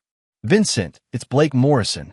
Vincent Torino owned a construction supply company that provided materials for Morrison Holdings projects. He also provided other services for Blake when situations required solutions outside normal business channels. "Blake, been a while. What do you need?" "I have a problem that requires a personal touch. Someone threatened my family." "I see. Where and when?" "I'll text you details." "But Vincent, this needs to look natural." "An accident." "Understood. What's the timeline?" "Soon, before he can cause more damage." After ending the call, Blake felt the familiar calm that came with decisive action. Tyler had chosen to escalate their conflict by involving lawyers and restraining orders. But Tyler didn't understand that Blake Morrison played by different rules when his family was threatened. The next morning, Blake attended the restraining order hearing. Jimmy Morrison presented Tyler's case competently, claiming Blake had engaged in systematic harassment through surveillance, intimidation, and threats. "Your Honor," Morrison argued, "my client has been subjected to round-the-clock stalking by Mr. Blake Morrison's private security team. Mr. Hendricks fears for his safety and requests court protection." Blake's lawyer countered that Tyler was a criminal who defrauded Blake's family and posed an ongoing threat, but the judge seemed sympathetic to Tyler's claims. "Mr. Morrison," the judge said to Blake, "while I understand your anger about what happened to your family, you cannot take the law into your own hands. I'm granting a temporary restraining order requiring you to maintain a distance of 500 feet from Mr. Hendricks and cease all surveillance activities." Blake accepted the ruling with apparent grace, but he was already implementing his alternative plan. That afternoon, Tyler left his motel and drove to a gun shop in Tacoma. Miguel, maintaining surveillance from a safe distance, watched Tyler purchase a .38 revolver and ammunition. The purchase was legal. Tyler had no criminal convictions yet, and Washington State's background check system hadn't been updated with his pending charges. "He's armed now," Miguel reported to Blake. "Seems more confident, like he's planning something." What did he go after buying the gun? Drove around your neighborhood for an hour, checking security, looking for patterns. I think he's planning to come after you or your family. Blake felt cold satisfaction. Tyler's purchase of a weapon would justify everything that happened next. That evening, Blake received a call from Vincent Torino. It's done. Your problem will be resolved tomorrow morning. What kind of accident? Mechanical failure. Brake lines on his BMW. Very natural, very clean. Blake ended the call and poured himself scotch. Tomorrow, Tyler Hendricks would discover the final lesson Blake Morrison taught to men who threatened his family. But Blake's phone rang before he could finish his drink. Miguel, his voice urgent. Boss, Tyler's not at his motel. I lost him 2 hours ago, and his BMW is gone. Where? Blake's blood went cold as he heard a sound from upstairs. Glass breaking in Chloe's room. He's here, Blake said, dropping the phone and reaching for the gun he kept in his desk drawer. Tyler Hendricks had come for Blake's family, armed and desperate. But Tyler was about to learn that Blake Morrison had been preparing for this moment since their first confrontation. The hunt was over. Now came the kill. Chapter 7. The final confrontation. Blake moved silently through his house, gun drawn, every sense heightened. The sound of breaking glass had come from the second floor, near Chloe's room. His heart hammered as he climbed the stairs, knowing that Tyler was somewhere above him, armed and desperate enough to invade Blake's home. The hallway was dark except for a sliver of light under Chloe's door. Blake approached carefully, noting that the guest bedroom window at the end of the hall was shattered, Tyler's entry point. Blake tested Chloe's door handle, locked from the inside. Smart girl. He taught her to lock her door if she ever heard strange noises at night. A floorboard creaked behind him. Blake spun around to see Tyler emerging from the master bedroom, holding his .38 revolver with shaking hands. Tyler looked wild, unshaven, red-eyed, and past the point of rational decision-making. Hello, Blake, Tyler said, his voice hoarse. Time for a conversation. Blake kept his own weapon lowered, but ready. You made a mistake coming here, Tyler. Did I? Because it seems like I hold all the cards now. Tyler gestured with the gun toward the stairs. Let's go downstairs. Away from the kid. Blake calculated distances and angles. Tyler was about 15 feet away, nervous and clearly inexperienced with firearms. His grip was wrong, his stance was unstable, and his finger was on the trigger, dangerous but also likely to miss if he fired in panic. Where's Candace? Blake asked, moving slowly toward the stairs. Locked in the bathroom downstairs. Don't worry, she's fine. For now. They descended the stairs together, Tyler keeping the gun trained on Blake's back. In the living room, Blake could hear muffled sounds from the powder room. Candace calling for help through the locked door. Sit down, Tyler ordered, pointing to the leather chair where Blake often read evening reports. Blake sat but kept his gun concealed beside his leg. What do you want, Tyler? What I want. Tyler laughed bitterly. I want my life back. I want the business you destroyed, the money you cost me, the future you stole. You did that to yourself when you chose to run a criminal operation. Criminal operation? Tyler's eyes blazed. You think you're so much better than me? You think your money makes you righteous? Tyler began pacing, the gun wavering as his emotions overwhelmed his limited self-control. I worked for everything I had, Tyler continued. You were just born lucky, inherited everything from Daddy's construction company. Blake almost smiled. Tyler's research had been as flawed as everything else about his operation. I built Morrison Holdings from nothing, Tyler. I started with a single bulldozer and a $50,000 loan. Bullshit. My father was a drunk who lost his construction business when I was 16. I've been working since I was 14, concrete, framing, roofing, anything that paid. I built my company with my own hands and my own blood. Blake could see his words affecting Tyler, undermining the narrative Tyler had built to justify his criminal activities. That doesn't change anything, Tyler said, but his voice lacked conviction. You still destroyed my life. You destroyed your own life when you chose to be a predator instead of a man. Tyler's face flushed with rage. You want to talk about being a man? A real man doesn't hide behind lawyers and private investigators. A real man faces his enemies directly. Is that what you think you're doing here? Being a man. Blake slowly stood up, his gun still concealed. Tyler raised his weapon, but didn't fire. He wanted to talk, to justify his actions, to make Blake understand his twisted logic. "I love Candace," Tyler said. "I really loved her. Not like you, treating her like another business asset. I made her feel alive again. You made her feel like a mark in your confidence game. That's not true. Then why are you here with a gun instead of trying to win her back with love?" Tyler's hand shook as the contradiction hit him. If he truly loved Candace, breaking into Blake's house to threaten his family was hardly romantic. "Because you poisoned her against me," Tyler said, but his voice was weaker now. "You made her think I was using her. I showed her the truth. Your relationship with Patricia Mills, your previous victims, your criminal enterprise. Candace made her choice based on facts, not manipulation." Tyler's face crumpled slightly. For a moment, Blake saw past the desperate criminal to the pathetic man underneath. Someone who'd spent years lying to others and himself about what he really was. But that moment of sympathy vanished when Tyler's expression hardened again. "It doesn't matter anymore," Tyler said. "You destroyed everything I cared about. Now I'm going to return the favor." Tyler raised the gun toward Blake's chest, his finger tightening on the trigger. Blake moved.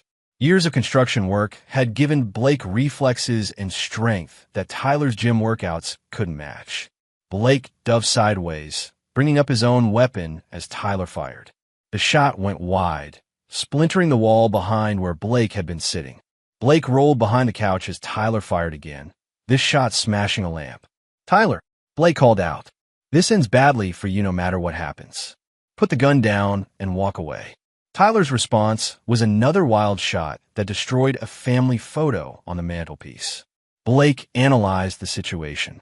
Tyler was panicking, firing randomly, and would soon run out of ammunition. But each shot risked hitting Candace in the bathroom or Chloe upstairs. Blake made his decision. He stood up from behind the couch, his gun aimed directly at Tyler's center mass. "Drop your weapon." Tyler spun toward him, bringing his gun up desperately. But Tyler was an amateur facing a man who'd learned to shoot in the Marines and practiced regularly at private ranges. Blake's shot was precise and final. Tyler Hendricks dropped to Blake's hardwood floor, his gun clattering away, blood pooling beneath him. His eyes were wide with shock and pain, but still alive. Blake approached carefully, kicking Tyler's gun out of reach. Tyler tried to speak, but could only make gurgling sounds. "You threatened my daughter," Blake said quietly, standing over the dying man. "That was unforgivable." Tyler's eyes fixed on Blake's face, perhaps finally understanding the type of man he'd chosen as an enemy. Then his eyes went blank. Blake checked Tyler's pulse to be certain, then called 911. "This is Blake Morrison at 15847 Bellevue Hills Drive. I've just shot an armed intruder who broke into my home and threatened my family. The threat has been neutralized." Blake unlocked the powder room door, releasing Candace, who collapsed into his arms sobbing. Then he went upstairs to check on Chloe, who was still locked safely in her room. "Daddy." Chloe's voice was small and frightened through the door. "It's okay, princess. The bad man is gone. You can come out now." When police arrived, they found Blake holding his daughter while Candace sat in shock on the living room sofa, carefully positioned so she couldn't see Tyler's body. The investigation was straightforward. Tyler had broken into Blake's home, armed with an illegal weapon. The restraining order made his presence criminal and threatened Blake's family. Blake had acted in self-defense to protect his wife and daughter. The responding officer was Sergeant Maria Santos, a 20-year veteran who'd worked dozens of home invasion cases. "Mr. Morrison, can you walk me through what happened?" Blake provided a clear, factual account of Tyler's invasion and threats. The physical evidence supported his story: broken window, Tyler's gun, multiple bullet holes showing Tyler had fired first. "Any idea why this man targeted your family?" "Tyler Hendricks was involved in a criminal operation that defrauded my family. He was facing federal charges and apparently blamed me for his legal troubles." Sergeant Santos examined Tyler's body and the crime scene. "Clean shooting, Mr. Morrison. Definitely self-defense." As paramedics removed Tyler's body and crime scene technicians processed the evidence, Blake sat with Chloe and Candace in the kitchen. His daughter had recovered quickly, At 4 years old, she didn't fully understand what had happened, only that Daddy had protected them from a bad man. Candace was struggling more. She kept staring at the living room where Tyler had died, perhaps finally understanding the full scope of what her affair had cost. "Is it over?" she asked Blake quietly. Blake looked at his wife. The woman who'd betrayed him, endangered their daughter, and nearly destroyed their family. Tyler's death had ended the immediate threat, but it hadn't healed the deeper wounds. "Tyler's dead," Blake said. "His criminal operation is finished. Patricia Mills and Marcus Webb are facing federal charges. So yes, that part is over. And us." Blake studied Candace's face. She looked older, worn down by guilt and trauma. The confident woman who'd planned his destruction just days ago had been replaced by someone broken and uncertain. "That depends on you, Candace. Tyler manipulated you, but you still chose to betray our family. That's not something I can just forgive and forget." "I know, but Blake, I want to try. I want to rebuild what we had." Blake looked at Chloe, who was coloring at the kitchen table, humming quietly to herself. Whatever happened between him and Candace, his daughter deserved stability and love. "We'll see," Blake said. "But Candace, understand this. I will never trust you the way I did before. You've shown me who you really are when tested. I won't forget that." Candace nodded, tears in her eyes. "I understand." 3 hours later, after police finished their investigation and the house was quiet again, Blake sat in his office reviewing the events of the past week. Tyler Hendricks was dead, his criminal operation destroyed, and Blake's family was safe. But as Blake looked at photos of happier times with Candace and Chloe, he realized that some victories came at a cost that could never be fully calculated. Tyler had lost his life, but Blake had lost something too: the innocence of believing his family was secure, the trust that his wife would choose him over temptation, and the simple peace of a life without enemies. Still, as Blake listened to Chloe's laughter from the playroom upstairs, he knew he'd made the right choices. His daughter was safe, his enemies were defeated, and his empire remained intact. In the end, that was what mattered most. Some men built legacies through conquest and destruction. Blake Morrison built his through protection and ruthless defense of everything he valued. And anyone who threatened that legacy learned, as Tyler Hendricks had learned, that Blake Morrison's mercy had limits, but his vengeance did not. Chapter 8: The Reckoning.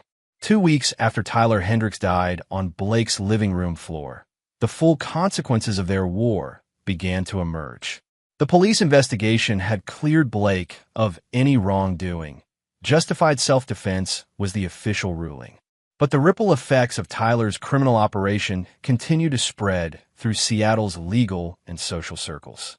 Blake sat in his attorney David Kim's office reviewing the final reports from Lisa Park's investigation. Patricia Mills had been sentenced to 12 years in federal prison for conspiracy, fraud, and money laundering.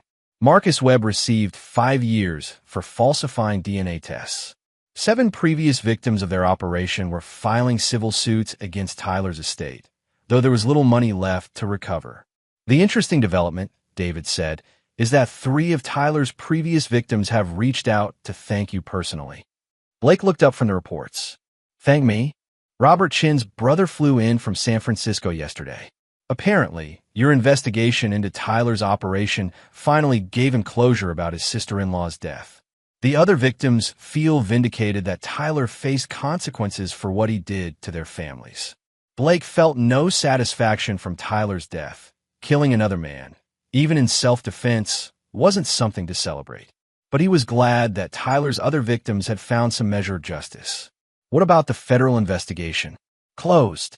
FBI concluded that Tyler acted alone after his criminal operation collapsed. No evidence of outside conspiracy or ongoing threats. Blake nodded. Tyler's death had ended more than just his life. It had eliminated the entire criminal network that had destroyed multiple families. And Candace? David's expression became more guarded. "She's agreed to continue marriage counseling, but Blake, you need to understand that rebuilding trust after betrayal this deep, it may not be possible." Blake had been attending weekly counseling sessions with Candace, trying to salvage their marriage for Chloe's sake. But every session reinforced the fundamental truth. Candace had chosen to betray him when faced with temptation. That choice revealed something about her character that couldn't be erased or forgotten. Blake left David's office and drove to Morrison Holdings headquarters in downtown Seattle. He'd been away from daily operations for 2 weeks, and there were critical decisions waiting for his attention. But as he sat in his corner office overlooking Elliott Bay, Blake found himself thinking about the price of the war he'd won. Tyler Hendricks was dead, but Blake's marriage was destroyed. His family was safe, but the trust that had held them together was gone. He'd protected his empire, but at the cost of becoming a killer. Blake's assistant knocked on his office door. "Mr. Morrison, there's someone here to see you. Says it's personal." "Who is it?" "Robert Chun, from San Francisco." Blake had Robert Chun shown into his office. Chun was a man in his early 40s, well-dressed, but with the tired eyes of someone who'd endured profound loss. "Mr. Morrison, thank you for seeing me. I wanted to thank you personally for what you did." Blake gestured for Chun to sit. "I'm sorry for your loss. Your sister-in-law didn't deserve what happened to her. Jennifer was trying to protect our family when she died. Tyler Hendricks had convinced my brother that their marriage was over, that their son wasn't his. Jennifer discovered the truth about Tyler's operation and was going to expose him." Chin's voice was steady, but Blake could see the pain underneath. "Jennifer called me the night before she died. Said she found evidence that would destroy Tyler and Patricia Mills. She was driving to meet with FBI agents when her car went off that mountain road. I'm sorry the legal system failed her. But you didn't," Chun said. "When Tyler threatened your family, you did what needed to be done. Jennifer would have appreciated that." After Chun left, Blake sat alone in his office thinking about justice and revenge, protection and destruction. Tyler Hendricks had been a predator who destroyed families for profit. His death had saved Blake's family and provided closure for his previous victims. But it had also changed Blake in ways he was still understanding. That evening, Blake returned home to find Candace and Chloe in the kitchen making dinner. The scene looked normal, a family preparing to share a meal together. But Blake could feel the underlying tension, the careful politeness that had replaced genuine intimacy. "How was your day, Daddy?" Chloe asked, hugging his legs. "Good, Princess. How was yours?" "Mommy and I went to the park, and I fed the ducks." Blake looked at Candace, who managed to smile. "She had a good time." "We both did." During dinner, they maintained the facade of a normal family. Chloe chattered about her day. Candace asked about Blake's work, and Blake responded appropriately. But underneath the surface, all three of them knew that everything had changed. After Chloe went to bed, Blake and Candace sat in the living room, carefully avoiding the area where Tyler had died, which had been professionally cleaned but still felt contaminated to both of them. "Blake, I've been thinking about what Dr. Peterson said in counseling," Candace began hesitantly. Dr. Peterson was their marriage counselor, a woman who specialized in rebuilding relationships after major betrayals. About whether we're staying together for the right reasons, or just because it's easier than facing the truth. Blake studied his wife's face. Over the past 2 weeks, he'd watched her struggle with guilt, trauma, and the realization that her affair had nearly cost Chloe her safety. What truth is that? That maybe we can't come back from this. That maybe try to rebuild our marriage is just postponing the inevitable. Blake felt a mixture of relief and sadness. He'd been thinking the same thing, but hadn't wanted to be the first to voice it. "You want a divorce? I want us to be honest about whether love and trust can survive what I did." "And Blake, I see how you look at me now. There's something cold there that wasn't there before." Blake couldn't deny it. When he looked at Candace, he saw not just his wife, but the woman who'd betrayed him, endangered their daughter, and planned his destruction. That knowledge colored every interaction, every conversation, every moment they shared. What about Chloe? She needs parents who can give her love and stability. Maybe that means divorced parents who coexist peacefully rather than married parents who resent each other. Blake stood up and walked to the window overlooking the backyard where Chloe played every day. The playground equipment he'd installed, the garden Candace had planted, the life they'd built together, all of it felt like artifact from a different family's existence. "If we divorce," Blake said, "I want joint custody. 50-50 times sharing." "Of course." Blake, despite everything that's happened, I know you're a good father. Chloe needs you. Blake turned back to face Candace. And I want us to handle this privately. No lawyers beyond what's necessary for paperwork. No fighting over assets or support. We divide everything fairly and move on. Agreed. They spent the next hour discussing practical arrangements with surprising civility. Blake would keep the house. Candace would take the condo in Belltown they'd bought as an investment. They'd alternate weeks with Chloe, share holidays, and maintain college funds and insurance policies. It felt like negotiating a business deal rather than ending a marriage. Blake, Candace said as they finished the discussion, I need you to know that I loved you. I still love you. Tyler manipulated me, but that doesn't excuse the choices I made. I know. Do you think you can ever forgive me? Blake considered the question carefully. I can forgive you for making a mistake, for being manipulated, for falling for Tyler's lies. But I can't forgive you for endangering Chloe. That choice revealed something about your character that I can't unsee. Candace nodded, tears in her eyes. I understand. But Candace, for Chloe's sake, we're going to be cordial co-parents. Whatever anger I have toward you stays between us. Our daughter deserves better than parents who hate each other. Thank you.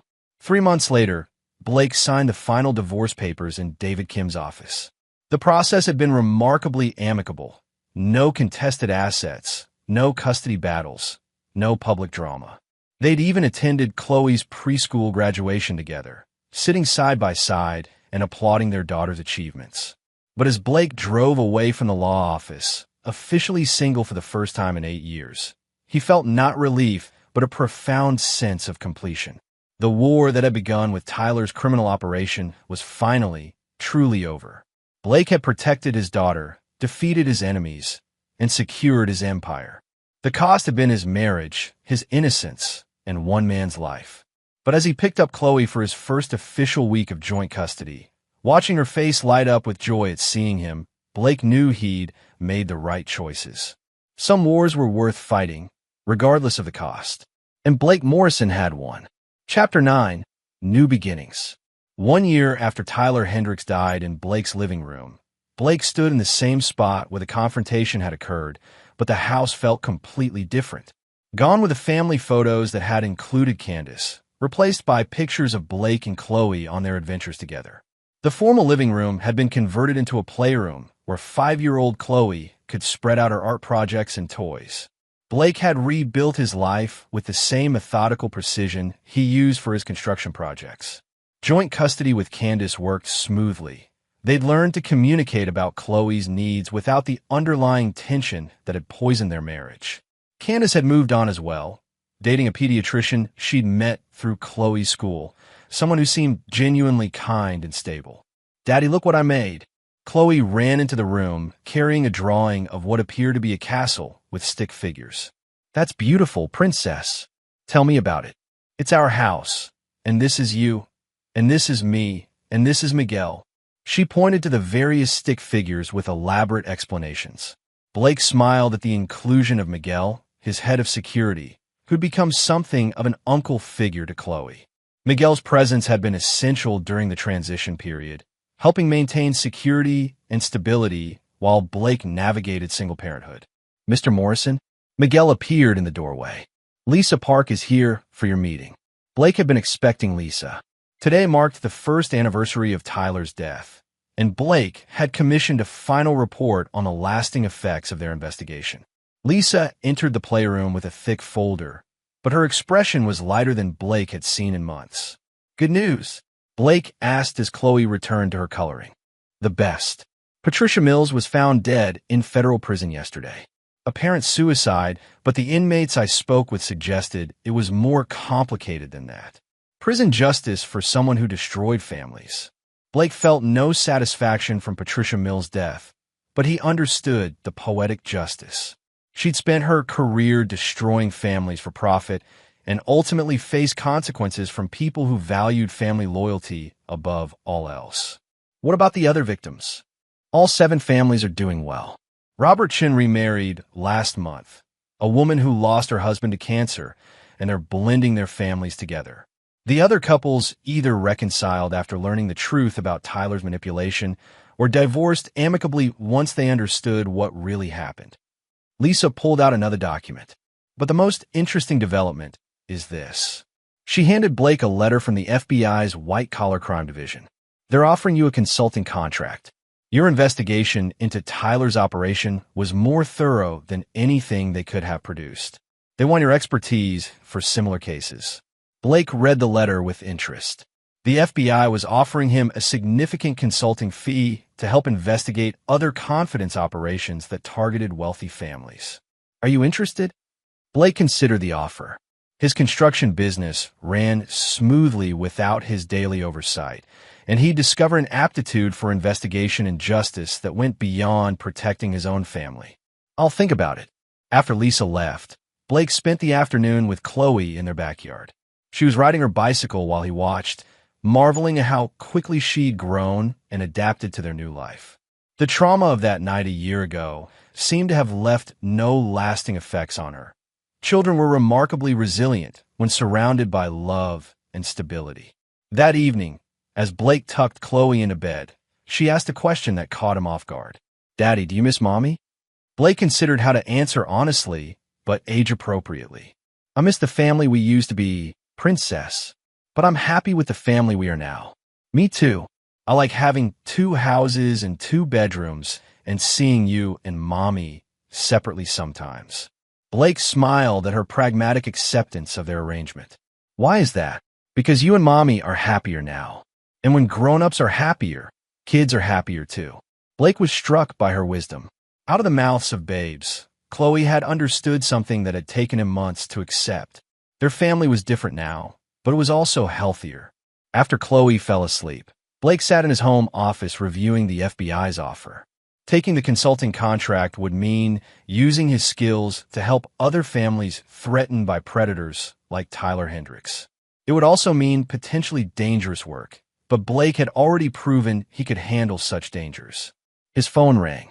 Vincent Torino, the man who'd helped arrange Tyler's accident that never happened. "Blake, just wanted to check in. Everything's still quiet on your end?" "Completely quiet, Vincent. Thanks for your concern. Good to hear. Word gets around about what happened to that Tyler character. People respect a man who protects his family properly." After hanging up, Blake reflected on the strange path his life had taken.